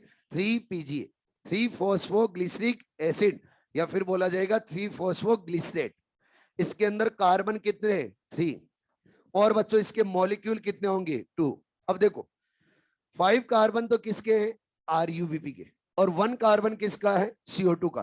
तो टोटल कितने हो गए? 6। और ये 6 कार्बन का फर्स्ट स्टेबल कंपाउंड बन रहा है। बच्चे 6 कार्बन का नहीं, टोटल कितने कार्बन है? 6। और इसके अंदर ईच कंपाउंड के अंदर कितने कार्बन है? 3। तो 3 कार्बन का फर्स्ट स्टेबल कंपाउंड बन रहा है, और उसके मॉलिक्यूल कितने हैं? 2। जब बच्चों यहां पर फर्स्ट स्टेबल कंपाउंड 3 कार्बन का बना, इसीलिए इसको क्या बोल दिया गया है? C3 cycle. क्या बोला गया है? C3 cycle. एक पॉइंट और सुनो। अगर बच्चों रूबिस को यहाँ पे कार्बोक्सिलेशन नहीं करवाता है, ध्यान से सुने पॉइंट, रूबिस को अगर कार्बोक्सिलेशन नहीं करवाता है तो क्या डार्क रिएक्शन चलेगी? अरे बोलो। नहीं चलेगी। अगर रूबिस को ऑक्सीजनेशन करवाएगा तो क्या फोटो रेस्पिरेशन चलेगा? तो जब कार्बोक्सिलेशन होगा तभी आगे क्या डार्क रिएक्शन चलेगी। अगर कार्बोक्सिलेशन नहीं होगा तो डार्क रिएक्शन नहीं चलेगी। तो क्या बच्चों कार्बोक्सिलेशन होने के बाद में ही, कार्बोक्सिलेशन होने पे ही डिसीजन होता है कि डार्क रिएक्शन चलेगी या फिर नहीं चलेगी? तो बताइए मोस्ट क्रूशियल स्टेप कौन सी रहेगी? कार्बोक्सिलेशन। तो कार्बोक्सिलेशन को क्या बोला जाता है? Most crucial step. तो डार्क रिएक्शन की मोस्ट क्रूशियल स्टेप कौन सी है? कार्बोक्सिलेशन। बच्चों हमने क्या बनाया है? 3PGA। हम तो शुरू से ये बोल रहे थे कि कार्बन डाइऑक्साइड का क्या करना है? रिडक्शन। रिडक्शन तो किया ही नहीं, हमने तो क्या बना दिया है? 3PGA। लेकिन 3PGA के अंदर क्या कार्बन डाइऑक्साइड का कार्बन है? उसी का अब क्या करेंगे? रिडक्शन। रिडक्शन करेंगे तो हमें क्या चाहिए? हाइड्रोजन। हाइड्रोजन चाहिए तो हाइड्रोजन किससे लिए जाए? हमने लाइट रिएक्शन से क्या बनाए हैं? NADPH2। उन NADPH2 को लाके बच्चे 3PGA को दिया हाइड्रोजन। जब हाइड्रोजन दिए तो इसने डायरेक्टली रिसीव करने से मना कर दिया। क्यों है? क्यों मना कर दिया? क्योंकि 3PGA बच्चों अभी है इनएक्टिवेट। अगर इनएक्टिवेट है तो इसको करना पड़ेगा एक्टिवेट। और जब एक्टिवेट करना है तो क्या चाहिए बच्चे? एनर्जी। एनर्जी चाहिए तो एनर्जी कहां से ले? क्या लाइट रिएक्शन से हमने ATP भी बनाए? इधर समझा रहा हूं कैसे एक्टिवेट होता है। आप तो मुझे बताइए 3PGA के मॉलिक्यूल कितने? अरे 3PGA के मॉलिक्यूल कितने हैं? 3PGA के मॉलिक्यूल हैं बच्चे 2। अब इन 2 मॉलिक्यूल को एक्टिवेट करना है तो 1 मॉलिक्यूल को एक्टिवेट करने के लिए 1 इनऑर्गेनिक फॉस्फेट चाहिए। तो 2 मॉलिक्यूल को एक्टिवेट करने के लिए कितने चाहिए? 2। और 2 इनऑर्गेनिक फॉस्फेट लेने तो कितने ATP को कंज्यूम करेंगे? 2। ये 2 ATP किस में कन्वर्ट हो जाएंगे? 2 ADP। क्या यहां से 2 इनऑर्गेनिक फॉस्फेट रिलीज हुए? ईच इनऑर्गेनिक फॉस्फेट 3PGA की कार्बन नंबर 1 पे अटैच हो जाएगा। तो बताओ क्या बनेगा आगे? 1 3 20 PGA। अरे क्या बन जाएगा? 1 3 20 PGA। 1 3 20 PGA बना। कार्बन के नंबर में कोई चेंज हुआ? नहीं। इसके मॉलिक्यूल कितने होंगे? वही 2। ईच 3PGA के कार्बन नंबर 1 पे क्या अटैच हो गया? Inorganic phosphate. ये इनऑर्गेनिक फॉस्फेट अब देगा एनर्जी। एनर्जी दे देगा तो क्या ये PGA बच्चों एक्टिवेट हो गया? अब PGA एक्टिवेट हो गया तो इनऑर्गेनिक फॉस्फेट का काम पूरा हो गया। अगर पूरा हो गया है तो ये फिर इनऑर्गेनिक फॉस्फेट जो 2 ऐड किए थे, ये दोनों के दोनों इनऑर्गेनिक फॉस्फेट वापस क्या हो जाते हैं, रिलीज। जब रिलीज हो जाते तो बताइए क्या वापस 3 PGA बन गया, और इसके मॉलिक्यूल कितने बचे, 2। अब ये जो 3 PGA ये एक्टिवेट है या इनएक्टिवेट, एक्टिवेट। अरे क्लियर है। तो 3 PGA को एक्टिवेट करने के लिए कितने हमें एटीपी की रिक्वायरमेंट होगी, 2। तो बच्चे 2 एटीपी लिए, इस 3 PGA के दोनों मॉलिक्यूल को कर दिया एक्टिवेट। जब एक्टिवेट किया तो फिर आगे, अब हम क्या इसको हाइड्रोजन दे सकते हैं, अरे बोलो, अब बिल्कुल हाइड्रोजन दे सकते हैं। और 3 PGA के 1 मॉलिक्यूल के रिडक्शन के लिए हमें बच्चे 2 हाइड्रोजन चाहिए। 1 मॉलिक्यूल के लिए कितने हाइड्रोजन चाहिए, 2। तो बताइए 2 मॉलिक्यूल के लिए कितने हाइड्रोजन चाहिए, 4। आप सभी जानते हो 1 NADPH2 के पास हाइड्रोजन कितने, 2। हमें कितने हाइड्रोजन की रिक्वायरमेंट है, 4। तो बताओ कितने NADPH2 यूज मिलेंगे, 2। तो 2 NADPH2 है, उन 2 NADPH2 को यहाँ पे यूज में लिया जाएगा। और 2 NADPH2 को यूज में लेंगे तो टोटल हाइड्रोजन कितना है, 4। ये 4 हाइड्रोजन 2 मॉलिक्यूल ऑफ 3 PGA का कर देंगे रिडक्शन। क्या करेंगे बच्चे, रिडक्शन। और जब रिडक्शन होगा तो रिडक्शन के बाद में ये नेक्स्ट कंपाउंड के अंदर कन्वर्ट होगा, और नेक्स्ट कंपाउंड बनता है बच्चे 3PGAL। क्या बनता है, 3PGAL। और ये 3PGAL के मॉलिक्यूल भी कितने होते हैं, 2। और इसके अंदर कार्बन कितने होते हैं, 3। 3 PGAL की फुल फॉर्म क्या है, 3-फॉस्फोग्लिसरैल्डिहाइड। क्या है, 3-फॉस्फोग्लिसरैल्डिहाइड, जिसको पागल भी बोलते हैं। क्या बोलते हैं, पागल। अब देखो यहां रिडक्शन के बारे में थोड़ी सी और बात कर। रिडक्शन स्टेप में हमने पहले क्या एनर्जी इनपुट की, अरे बोलो, जब एनर्जी इनपुट की तो कितने एटीपी यूज में लिए, 2। तो मैं बोल रहा हूं यहाँ पे 2 तो एटीपी कंज्यूम हुए, साथ में क्या 2 NADPH2 कंज्यूम हुए। ये किस में कन्वर्ट होंगे जब कंज्यूम हो जाएंगे, तो बताओ जरा, क्या 2 NADP में और 2 ही किस में, ADP में, ADP में 2 ADP बन जाएंगे और 2 क्या बन जाएंगे, NADP। ये कहां पर जाएंगे, ये कहां जाएंगे, लाइट रिएक्शन में। अरे कहां जाएंगे, लाइट रिएक्शन। ये इनऑर्गेनिक फॉस्फेट रिलीज हो रहे हैं, ये भी कहां जाएंगे, लाइट रिएक्शन में। ये इनऑर्गेनिक फॉस्फेट फिर से एनर्जी लेंगे, एनर्जी लेके किसके साथ में अटैच होंगे, एडीपी के साथ में, वापस क्या बन जाएगा, एटीपी। फिर से यहां पर आएंगे और फिर से रिएक्शन को रन करेंगे। अरे ठीक है। फिर बच्चों 3 PGL बना, इस 3 PGL कितने कार्बन का है, 3 कार्बन का है, और ये भी एक क्या है, शुगर है। तो इसको बोल दिया जाएगा ट्राइफॉस्फेट शुगर। क्या बोला जाता है, ट्राइफॉस्फेट शुगर। यानी 3 कार्बन वाली वो शुगर जो क्या रखती है, फॉस्फेट। तो क्या बोला जाएगा इसको, ट्राइफॉस्फेट शुगर। अब बच्चों हम 3 PGL से आगे डायरेक्टली कार्बोहाइड्रेट सिंथेसाइज कर दे तो RUBP तो कंटिन्यूअस यूज में आता रहेगा। और अगर RUBP को कंटिन्यूअस आप यूज में लेते रहोगे तो एक टाइम के बाद में RUBP क्या हो जाएगा, खत्म। तो फिर हम ग्लूकोज का सिंथेसिस कंटिन्यू नहीं कर पाएंगे। तो क्या करें, क्या इस RUBP को रीजनरेट भी करना जरूरी है। तो क्या होता है, जब यहां पर हमने CO2 लिया तो कितना लिया है, 1। हमने तो ये पढ़ रखा है जब 1 ग्लूकोज का सिंथेसिस करेंगे तो कितने कार्बन चाहिए, 6। तो CO2 कितने चाहिए, 6। हम तो एक लेके समझ रहे। तो जब 1 टन चलता है तो यहां पर 1 कार्बन का क्या हो जाता है, फिक्सेशन। 1 कार्बन का फिक्सेशन हुआ है, यानी 1 कार्बन, 6 में से 1 कार्बन इधर रिलीज कर दिया। अब बच्चों कितने बच गए, 5। इन 5 कार्बन को रीजनरेट करके क्या बना देंगे, RUBP। और जब इन 5 कार्बन को रीजनरेट करके RUBP बनाते हैं तो नेक्स्ट स्टेप का नाम क्या है, रीजनरेशन। अरे क्या नाम है, रीजनरेशन। और रीजनरेशन स्टेप है, इसके अंदर भी बच्चों, रीजनरेशन स्टेप के अंदर भी एनर्जी की रिक्वायरमेंट होती। और जब रीजनरेशन स्टेप आती है तो यहां पर भी एक एटीपी और एक एटीपी 1 ADP के अंदर कन्वर्ट हो जाता है। तो क्या यहां पर भी एटीपी उस एटीपी का कंजप्शन होता है, अरे बोलो। जब हम ये रिएक्शन कंप्लीट कर देंगे, जब हम ये रिएक्शन कंप्लीट कर देंगे तो क्या बन जाएगा बच्चे, वापस क्या रीजनरेट कर दिया है, RUBP। जब हम रिएक्शन स्टार्ट करके 3 PGL तक पहुंचते तो मैंने बोला कितने कार्बन फिक्स करे 1 CO2 से, 1। तो मैं बोल रहा हूं यहां पे बन रहा है CH2O। क्या बन रहा है, CH2O। यानी 1 टन से यहां पे क्या बनाया हमने, CH2। जब बच्चों 6 टर्न चलाएंगे तो इनटू क्या कर दो इसको 6, बताओ क्या बनेगा, C6H12O6, यस और नो, अरे बोलो। अब देखो जब 6 टर्न रन करेंगे तो कितने CO2 यूज में आएंगे, 6 CO2 यूज में आएंगे तो बताओ कितने मॉलिक्यूल बनेंगे 3 PGA के, 1 से कितने बन रहे 2, तो 6 से कितने बनेंगे 12, ठीक है। और फिर 12 ही क्या बनेंगे बच्चे यहाँ पे 3 PGL। अब 3 PGL के 12 मॉलिक्यूल में से कुछ मॉलिक्यूल तो क्या बना देते हैं ग्लूकोज, और रिमेनिंग मॉलिक्यूल क्या बना देते हैं RUBP। अरे क्लियर, अच्छे से क्लियर है, बोलो पक्का।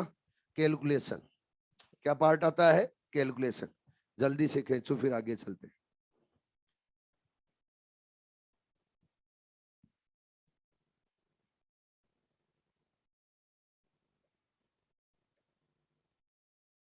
बच्चे मैंने बोल दिया ना सोलराइजेशन आगे पढ़ाएंगे, अभी पढ़ना है तो मैं तो नहीं पढ़ाऊंगा।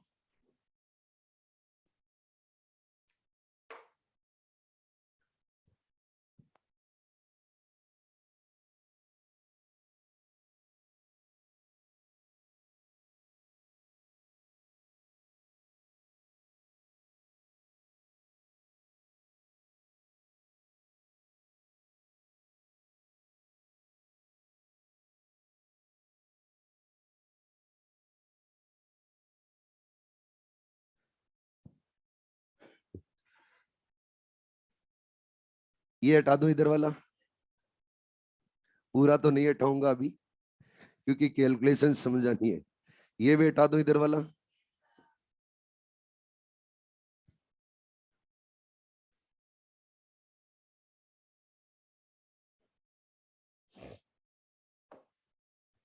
सबसे पहले कैलकुलेशन करेंगे फॉर 1 CO2 फिक्सेशन। आपके सामने मैंने 1 CO2 का फिक्सेशन किया है या 6 का किया है, 1 का, यस और नो। तो हम कैलकुलेशन कर रहे हैं किसके लिए, फॉर 1 CO2 फिक्सेशन।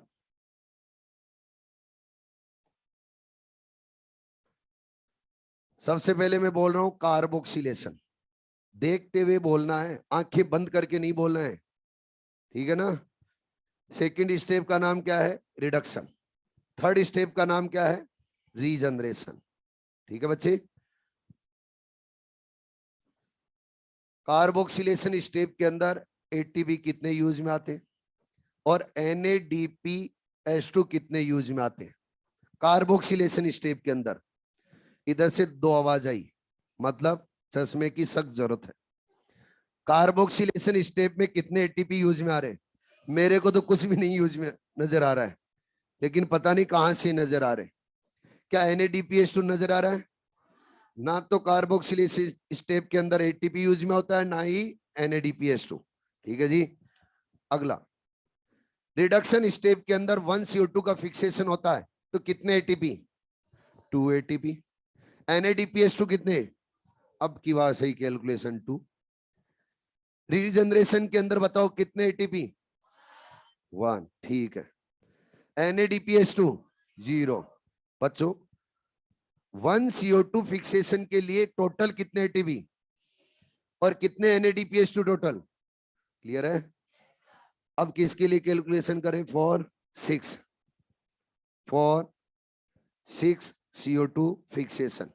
जब 6 CO2 का फिक्सेशन करेंगे तभी 1 ग्लूकोज मॉलिक्यूल सिंथेसाइज होगा। अरे बोलो 1 टर्न के अंदर 3 ATP और 2 NADPH2, तो बताओ 6 टर्न के अंदर कितने ATP, 18 ATP। और बच्चों NADPH2 कितने, 12, क्लियर है।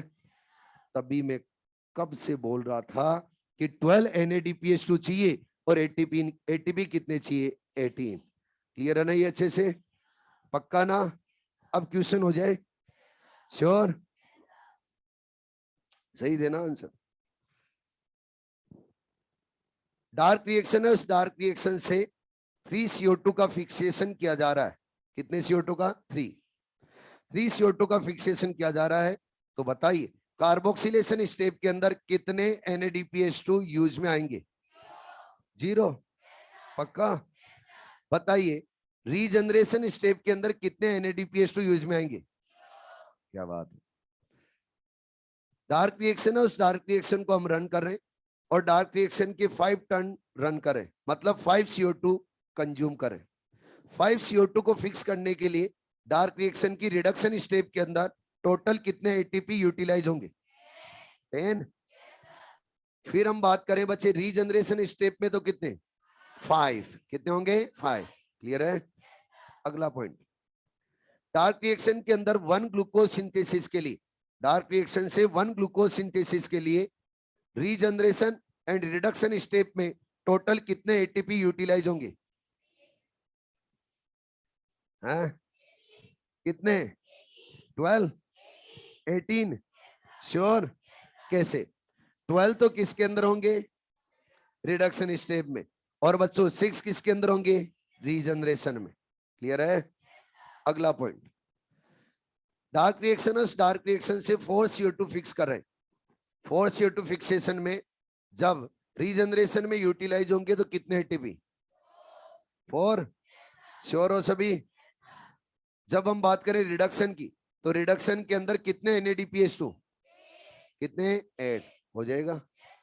अगला question, 1 sucrose, 1 sucrose, dark reaction से 1 सुक्रोज मॉलिक्यूल सिंथेसाइज करने के लिए total ATP and NADPH2 required होंगे। सोच लो पहले आराम से। सुक्रोज एक नया वर्ड आया है आपके सामने जो पहले कभी आपने नहीं सुना है। वेरी गुड, ऑनलाइन वालों ने सही दिया आंसर। सुक्रोज बनाने के लिए ग्लूकोज चाहिए और फ्रक्टोज चाहिए। आप सभी जानते हो ग्लूकोज और फ्रक्टोज क्या होते हैं? आइसोमर। यस और नो? तो जब ग्लूकोज बना लेंगे तो ग्लूकोज को किस में कन्वर्ट करेंगे? फ्रक्टोज में। और फिर ग्लूकोज और फ्रक्टोज को बाइंड करके क्या बना देंगे? सुक्रोज। कहने का मतलब ये हुआ कि हमें 1 सुक्रोज का सिंथेसिस करना है तो कितने ग्लूकोज बनाने? 2। अब 1 ग्लूकोज के लिए कितने ATP? 18। तो 2 के लिए 36। 1 ग्लूकोज के लिए NADPH2 12। तो बताइए 2 के लिए 24। आती है ना इतनी कैलकुलेशन? तो पक्का? तो फिर एक डिफिकल्ट क्वेश्चन पूछ लो, अगर ये सही बता दिया तो मैं बोलूंगा फोटोसिंथेसिस में कोई क्वेश्चन गलत नहीं होगा। तैयार हो?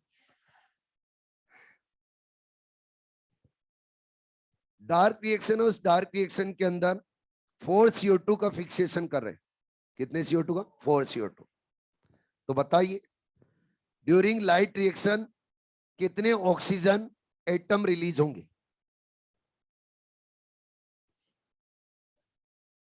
बहुत इजी क्वेश्चन है।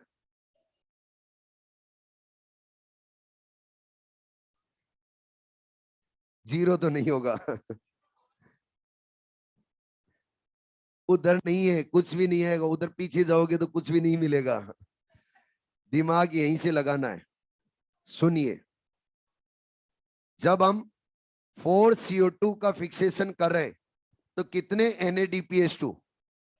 8। यस और नो? और 8 NADPH2 सिंथेसाइज करेंगे तो किससे? नॉन साइक्लिक से।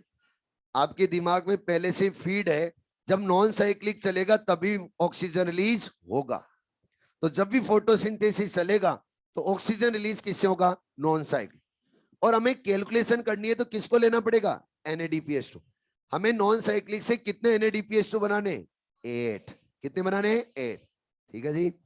जब हम 1 NADPH2 का सिंथेसिस करते हैं तो क्या 1 वाटर मॉलिक्यूल की स्प्लिटिंग होती है? तो क्या 1 ऑक्सीजन एटम रिलीज होता है? यस और नो? तो 8 के लिए कितने ऑक्सीजन एटम? 8। लॉलीपॉप क्वेश्चन हुआ या नहीं हुआ? लॉलीपॉप अब हुआ ना? और पूछो एक। अरे और पूछो एक, चलो। लेकिन पूछ तो रहा हूं, एक्स्ट्रा टाइम देना पड़ेगा। सुनो, वो तो मैं अपने आप ले लूंगा। सुनिए, सुनना है क्या? सुनो फिर। डार्क रिएक्शन के अंदर 4 CO2, सॉरी 5 CO2 करते हैं। 5 CO2 फिक्स करने के लिए कितने वाटर मॉलिक्यूल्स की स्प्लिटिंग होगी?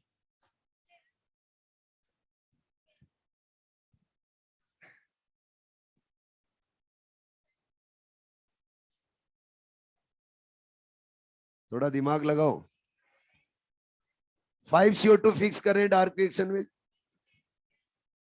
अब डार्क रिएक्शन में 5 CO2 फिक्स करें तो कितने NADPH2 रिक्वायर्ड होंगे? 10। और 10 NADPH2 जब बनाएंगे लाइट रिएक्शन से तो कितने वाटर मॉलिक्यूल की स्प्लिटिंग होगी? 10। तो क्या जाएगा आंसर? 10। ठीक है, आगे चलते हैं। अगर आपसे बच्चे डार्क रिएक्शन से हम 1 ग्लूकोज मॉलिक्यूल सिंथेसाइज करें और उसका इनपुट और आउटपुट पूछा जाए तो क्या बता सकते हो? अरे इनपुट और आउटपुट बता सकते हो क्या? इनपुट क्या होगा? जब हम 1 ग्लूकोज मॉलिक्यूल सिंथेसाइज करेंगे तो कितने CO2 यूज मिलेंगे? 6। क्या 1 ग्लूकोज मॉलिक्यूल सिंथेसाइज होगा? क्या बच्चे 18 ATP यूटिलाइज होंगे? तो मिलेगा क्या? 18 ADP और 12 क्या यूज मिलेंगे? NADPH2। तो बताइए क्या मिलेगा? 12 NADP। ठीक है, क्लियर है? आगे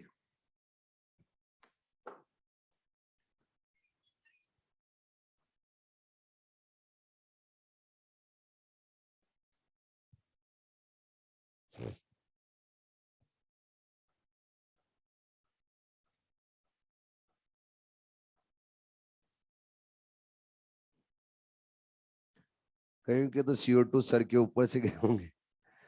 बोलो, नहीं गए ना?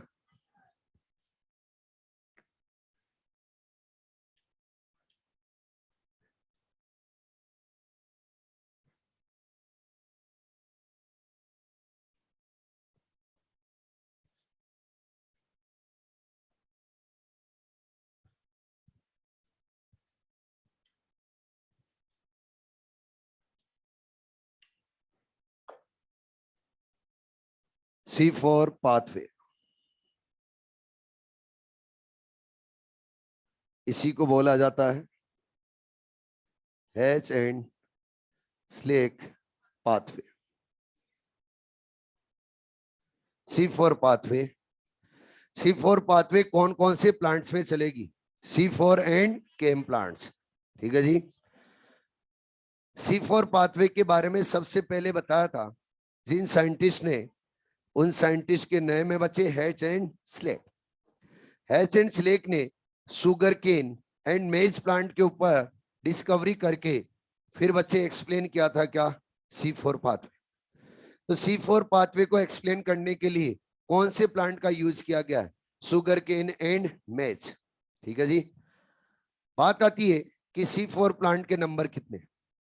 C4 प्लांट के बहुत से नंबर है, कोई एक प्लांट नहीं है।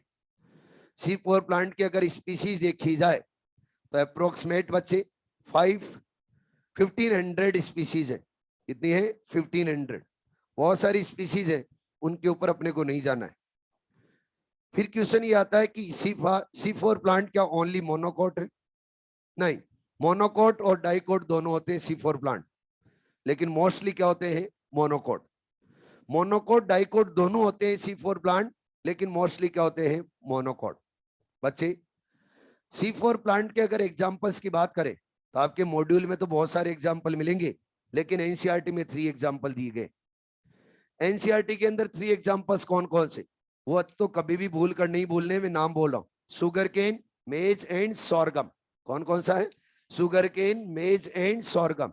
तो ये कौन से प्लांट है? C4। अरे कौन से है? C4। रिमेनिंग जो है वो कौन से है? C3। अरे कौन से होंगे? C3। वीट कौन सा होगा? C3। राइस कौन सा होगा? C3। ठीक है। शुगर केन, सोरगम एंड मेज क्या रहेगा? C4।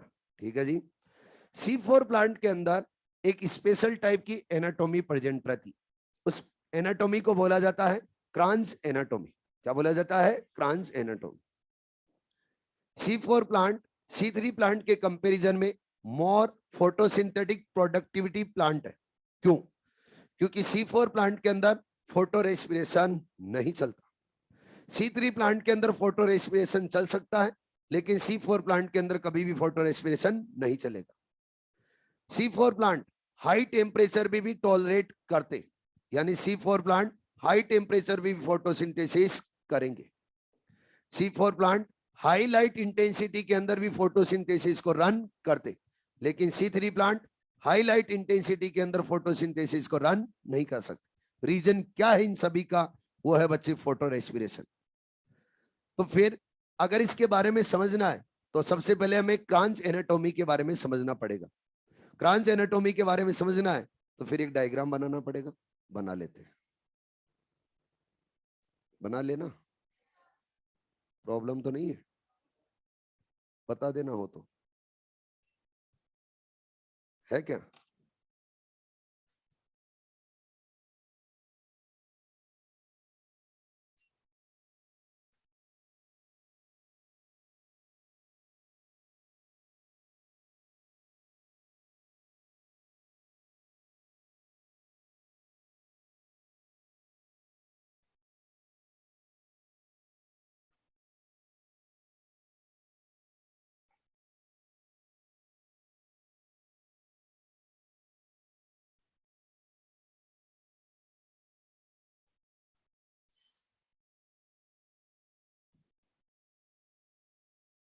हो भी गया? अरे मुझे तो पता ही नहीं था, गलत टाइम पे घंटी बज गई।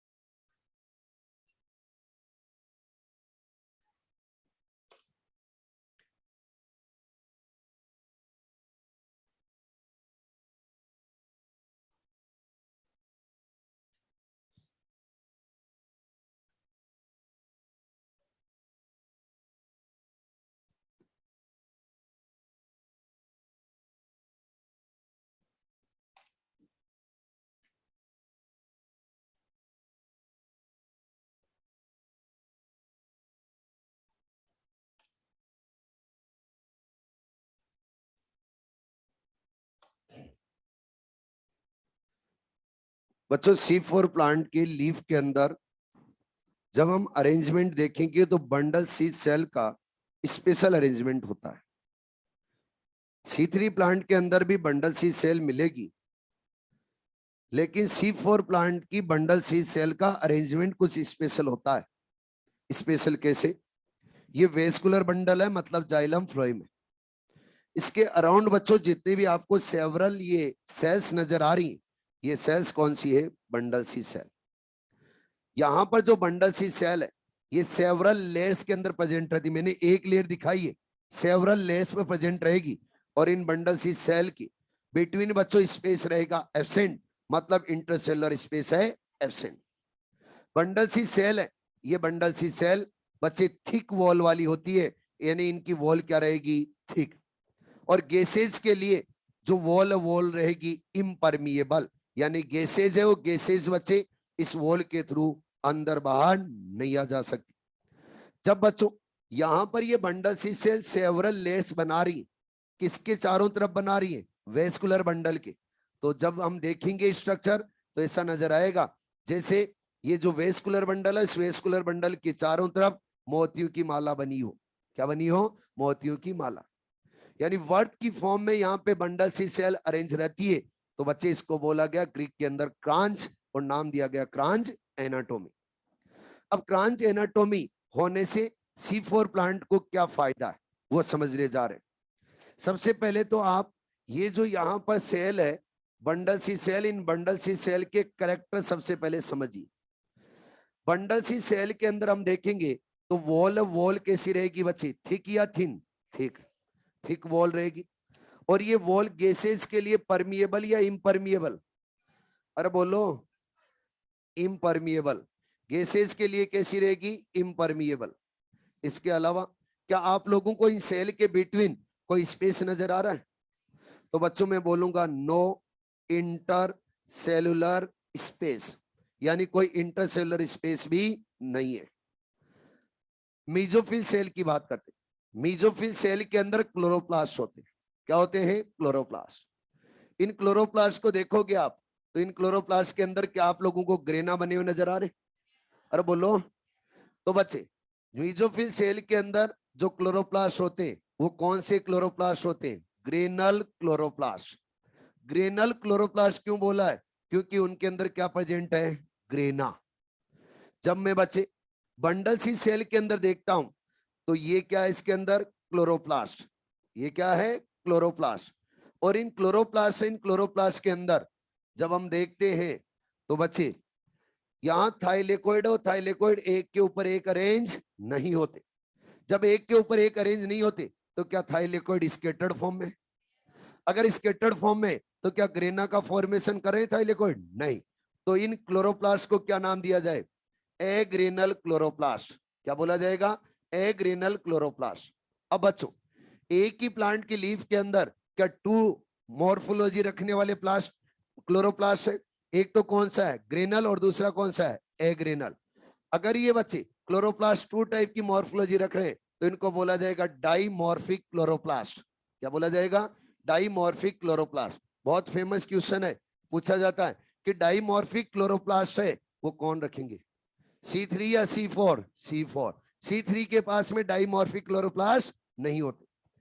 जब बच्चे यहां पर ग्रेनल है, ग्रेना है, तो बताओ क्या फोटो सिस्टम फर्स्ट होगा, क्या फोटो सिस्टम सेकंड होगा, दोनों होंगे। अगर दोनों होंगे तो क्या नॉन साइक्लिक चलेगा, अरे बोलो, नॉन साइक्लिक चलेगा तो क्या ऑक्सीजन रिलीज होगा। यानी जब भी लाइट रिएक्शन चलती है तो मीजोफिल सेल के अंदर ऑक्सीजन रिलीज होता है। लेकिन इधर देखो जरा, जो बच्चों बंडल सी सेल है उन बंडल सी सेल के अंदर क्लोरोप्लास्ट कैसे, एग्रेनल। अगर एग्रेनल है तो थाइलेकोइड आपस में अटैच नहीं है, अगर नहीं है तो एप्रेस रीजन नहीं बना, और अगर एप्रेस रीजन नहीं बना तो फोटो सिस्टम सेकेंड नहीं है। अगर फोटो सिस्टम सेकेंड नहीं है तो क्या बच्चों ऑक्सीजन रिलीज होगा, नहीं। ओनली क्या चल रहा है यहाँ पे, साइक्लिक। क्या चल रहा है, साइक्लिक। अगर साइक्लिक चल रहा है तो बच्चों जब भी लाइट रिएक्शन चलेगी तो लाइट रिएक्शन के ड्यूरिंग जो यहाँ पर बंडल सी सेल है बंडल सी सेल के अंदर ऑक्सीजन रिलीज नहीं होगा। कौन सी सेल के अंदर रिलीज होगा, मीजोफिल सेल में। अरे क्लियर। जब हमने थोड़ी देर पहले पढ़ा और थोड़ी देर पहले ये पढ़ा कि जो मीजोफिल सेल है, इन मीजोफिल सेल के अंदर एक एंजाइम होता है जिस एंजाइम का नाम है पेपकेज। याद है क्या, ये पेपकेज एंजाइम एटमॉस्फेरिक CO2 को लेता है। किसको लेता है, एटमॉस्फेरिक CO2 को लेकर बच्चे फिक्स करता है एक कंपाउंड के अंदर, और उस कंपाउंड का नाम क्या है, फोस्फोइनॉल पायरुवेट। क्या उसको पीपी बोलते हैं, अरे बोलो, पीपी। उस पीपी के अंदर CO2 को फिक्स किया जाता है तो क्या बच्चे ऑक्जेलो एसिडिक एसिड बनता है। और ये ऑक्जेलो एसिडिक एसिड कितने कार्बन का होगा, 4। और ये रिएक्शन, इस रिएक्शन को रन करने के लिए एंजाइम, उस एंजाइम का नाम क्या है, पेपकेज। ठीक है जी।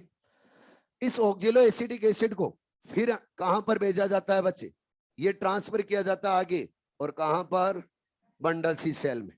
कहां पर किया जाएगा, बंडल सी सेल। अब देखो बंडल सी सेल के अंदर बाहर से गैसेस तो नहीं आ सकती, लेकिन क्या आ सकता है, केमिकल। अब कई लोग बोलेंगे केमिकल कहां से है, जो भी सेल है ये सेल आपस में बच्चे कनेक्ट रहती है, और कनेक्ट रहेंगी तो किससे, प्लाज्मोडेस्मेटा। तो यहां पर क्या प्रेजेंट है बच्चे, प्लाज्मोडेस्मेटा। उस प्लाज्मोडेस्मेटा की हेल्प से आपस में कनेक्ट है। जब प्लाज्मोडेस्मेटा की हेल्प से कनेक्ट है तो फिर ये ऑक्जेलो एसिडिक एसिड कहां चला जाएगा, इस प्लाज्मोडेस्मेटा की हेल्प से, बंडल सी सेल के अंदर। अरे कहां चला गया है, बंडल सी सेल। अब कई लोग ये भी बोलेंगे सर प्लाज्मोडेस्मेटा से ऑक्जेलो एसिडिक एसिड जा रहा है तो यहां से ऑक्सीजन भी जाना चाहिए। प्लाज्मोडेस्मेटा ऑक्सीजन, उस ऑक्सीजन को भी ट्रांसपोर्ट नहीं होने देता है मीजोफिल सेल से बंडल सी सेल में। कहने का मतलब बंडल सी सेल के अंदर ऑक्सीजन बाहर से आना इम्पॉसिबल। क्या है, इम्पॉसिबल। क्यों है इम्पॉसिबल, थिक वॉल है, गैसेस के लिए क्या है बच्चे, इम्परमिएबल है, और इंटरसेलुलर स्पेस भी नहीं है, बीच में भी गैस है वो नहीं आ सकती। अब जब ऑक्जेलो एसिडिक एसिड यहाँ आया तो फिर इससे आगे क्या किया जाता है, इसका डी कार्बोक्सिलेशन।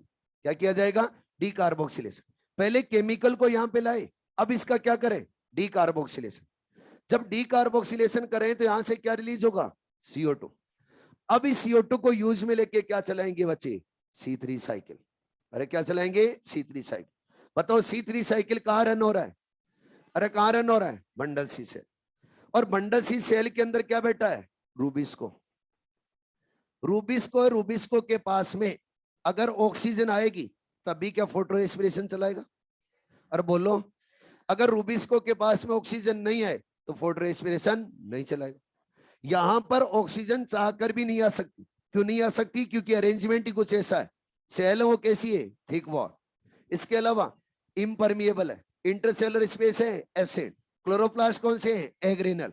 तो ऑक्सीजन आने का कोई चांस नहीं है। तो ऑलवेज क्या रूबिस्को एंजाइम के साथ में कार्बन डाइऑक्साइड बाइंड होगा? और ऑलवेज अगर रूबिस्को के साथ में कार्बन डाइऑक्साइड बाइंड होगा तो क्या ऑलवेज डार्क रिएक्शन चलेगी? तो चाहे आप कितनी हाईलाइट इंटेंसिटी दे दो, कितनी लाइट रिएक्शन को फास्ट चलाओ, यहां पर ऑक्सीजन रिलीज नहीं होगा। मतलब कार्बन डाइऑक्साइड से ऑक्सीजन की कंसंट्रेशन बंडल सी सेल के अंदर हाई नहीं हो सकती। तो ऑलवेज क्या चलेगी? Dark reaction. तो फोटो रेस्पिरेशन यहां पे नहीं चलेगा। अगर बच्चों फोटो रेस्पिरेशन नहीं चलेगा तो बताओ क्या प्रोडक्टिविटी इनके अंदर हाई होगी? अरे बोलो। यानी हाई प्रोडक्टिविटी वाले प्लांट कौन से होंगे? C4। अगला पॉइंट आगे देखें तो बच्चे C3 और यहां पर हम देखें मीजोफिल सेल और बंडल सी सेल, क्या दोनों के अंदर क्लोरोप्लास्ट है? अरे बोलो। जब हम क्लोरोप्लास्ट को कंपेयर करेंगे तो बंडल सी सेल के क्लोरोप्लास्ट होते हैं लार्ज और मीजोफिल सेल के क्लोरोप्लास्ट होते हैं बच्चे स्मॉल। यानी लार्ज क्लोरोप्लास्ट कौन सी सेल रखती है C4 प्लांट के अंदर? बंडल सी सेल। क्लियर? अब आप बोलोगे कि सर C3 प्लांट के अंदर क्यों फोटो रेस्पिरेशन चलता है? वो समझते। C3 प्लांट के अंदर में यहां पर क्या दिखा रहा हूं? Vascular bundle. इस वेस्कुलर बंडल के अराउंड यहां पर भी आप लोगों को क्या मिलेगी? मीजोफिल, सॉरी बंडल सी सेल मिलेगी। लेकिन बंडल सी सेल के अराउंड बीच में क्या है? Intercellular space. और वॉल भी बच्चों इनकी थिक नहीं है। और यहां पर क्या मिलेगी आपको? Mesophyll cell. आप सभी जानते हो C3 प्लांट है, उन C3 प्लांट के अंदर मीजोफिल सेल है। उन मीजोफिल सेल के अंदर क्या रहता है? रूबिस्को। यस और नो? और यहीं पे लाइट रिएक्शन की पूरी प्रोसेस चलेगी। आप हाई लाइट इंटेंसिटी दो इनको। जब हाई लाइट इंटेंसिटी दोगे तो लाइट रिएक्शन क्या फास्ट चलेगी? अरे बोलो। जब लाइट रिएक्शन फास्ट चलती है तो ऑक्सीजन क्या ज्यादा रिलीज होगा? ज्यादा रिलीज होगा तो कार्बन डाइऑक्साइड से ऑक्सीजन की कंसंट्रेशन क्या हो जाएगी? हाई। अगर हाई हो गई तो तुरंत ये रूबिस को बच्चे कार्बन डाइऑक्साइड को छोड़ेगा, किसको बाइंड करेगा? ऑक्सीजन को। क्या फोटो रेस्पिरेशन रन हो जाएगा? इधर देखो इनमें क्या ये चांसेस है? क्या नहीं? तो बताओ मोर प्रोडक्टिव प्लांट कौन से होंगे? C3 या C4? C4। क्लियर है पॉइंट? अगला पॉइंट, बस 2 मिनट। जब बच्चे आगे बात करें तो यहां पर वेस्कुलर बंडल के अराउंड ये जो सेल्स है, ये सेल्स क्या लूजली अरेंज है? और यहां पर ये जो मीजोफिल सेल रहती है ये भी लूजली अरेंज होती है। लेकिन जब हम C4 प्लांट में देखेंगे तो बंडल्स, ये जो वेस्कुलर बंडल है उस वेस्कुलर बंडल के अराउंड बंडल सी सेल है, क्या एक लेयर्स में अरेंज रहती है? सेवरल लेयर्स बनाती है। और उनका अरेंजमेंट कैसा रहता है? क्या कॉम्पैक्टली अरेंज रहती है? उनके बीच में इंटरसेलुलर स्पेस क्या रहता है? एब्सेंट। इसके अलावा जो मीजोफिल सेल रहती है, मीजोफिल सेल भी कॉम्पैक्टली अरेंज रहती है। अब देखो, जब यहां वेस्कुलर बंडल के अंदर रहेगा तो जाइलम के अंदर क्या ट्रांसपोर्ट होगा? वाटर। अरे क्या होगा? वाटर। वाटर ट्रांसपोर्ट होगा। और इनके अराउंड अगर सेल लूजली है तो क्या वाटर बच्चों इधर ज्यादा जाएगा? यस और नो? यहां पर तो कॉम्पैक्टली अरेंज है तो वाटर लॉस क्या होगा? कम। लेकिन यहाँ पे लूजली अरेंज है तो क्या वाटर वाटर क्या बच्चों इधर चारों तरफ ज्यादा जाएगा? और वाटर लॉस होता है किससे होता है? स्ट्रोमेटा से। किससे होता है? स्ट्रोमेटा से। लीफ की बात करें, ये लीफ की एनाटोमी के बारे में बात करें, और लीफ के अंदर अगर वाटर है, वाटर जाइलम से ज्यादा इधर उधर बगेगा तो स्टोमेटा के थ्रू क्या वाटर लॉस ज्यादा होगा? तो C3 और C4 प्लांट के अंदर अगर वाटर लॉस की बात करें, सेम ग्लूकोज मॉलिक्यूल दोनों के अंदर सिंथेसाइज हुए। जैसे दोनों के अंदर 3 ग्लूकोज मॉलिक्यूल सिंथेसाइज हुए सेम टाइम में। C3 प्लांट के अंदर C4 प्लांट के कंपैरिजन में डबल वाटर लॉस ज्यादा होगा। डबल वाटर लॉस ज्यादा होने का रीजन क्या है? C4 प्लांट के अंदर क्रांच एनाटोमी होती है लेकिन C3 प्लांट के अंदर क्रांच एनाटोमी नहीं होती। अगर C3 प्लांट के अंदर क्रांच एनाटोमी होती तो फिर बच्चे वाटर लॉस क्या हो जाता? कम। अरे ठीक है। दूसरा रीजन, और जब बच्चे यहां पर हम बात करें तो एक एंजाइम है पेपकेज। ये पेपकेज क्या प्राइमरी CO2 फिक्सेशन कर रहा है? यहां पर बात करेंगे तो प्राइमरी CO2 फिक्सेशन कौन करता है? रूबिस्को। रूबिस्को को CO2 फिक्स करने के लिए CO2 की कंसेंट्रेशन चाहिए होती है ज्यादा, लेकिन पेपकेज को CO2 फिक्स करने के लिए CO2 की कंसेंट्रेशन चाहिए होती है कम। अगर कम चाहिए होती है तो CO2 आएगा कहां से? क्या स्टोमेटा से? अरे यस और नो? C4 प्लांट अगर स्टोमेटा को थोड़ा कम ओपन कर लेंगे, यानी पार्शियली ओपन रखेंगे, तो भी CO2 अंदर जाती रहेगी। CO2 कम रिक्वायर्ड अंदर, तो कम CO2 से काम चल जाएगा। लेकिन अगर C3 प्लांट का हमने पार्शियली ओपन रखा स्टोमेटा, तो क्या काम चल जाएगा? नहीं, क्योंकि अंदर CO2 की डिमांड क्या है? ज्यादा। तो क्या स्टोमेटा को कंप्लीट ओपन रखना पड़ेगा। अगर एक तो स्टोमेटा पार्शियली ओपन है और दूसरा कंप्लीट ओपन है, तो बताओ वाटर लॉस किसमें ज्यादा होगा? कंप्लीट ओपन वाले में। और किसके अंदर रहता है? C3 प्लांट में। हेलो, तो याद रखना है, C3 प्लांट C4 प्लांट के कंपैरिजन में during photosynthesis double water loss करते। इसके अलावा C3 प्लांट के अंदर एक यूज लेस प्रोसेस रन होती है जिसका नाम क्या है? Photo respiration. C4 प्लांट के अंदर फोटो रेस्पिरेशन रन नहीं होता। C4 प्लांट हाई टेम्परेचर के ऊपर भी वर्क कर सकते, C3 प्लांट हाई टेम्परेचर पे वर्क नहीं करे। C3 plant high light intensity के ऊपर फोटोसिंथेसिस नहीं कर पाएंगे, उनके अंदर फोटो रेस्पिरेशन स्टार्ट हो जाएगा, लेकिन C4 प्लांट के अंदर ऐसा कुछ भी नहीं होगा। अरे ठीक है, बाकी नेक्स्ट क्लास में।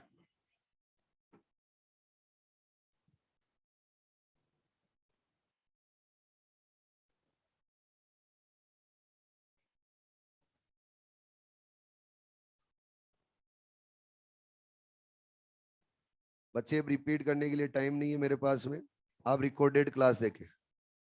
Thank you.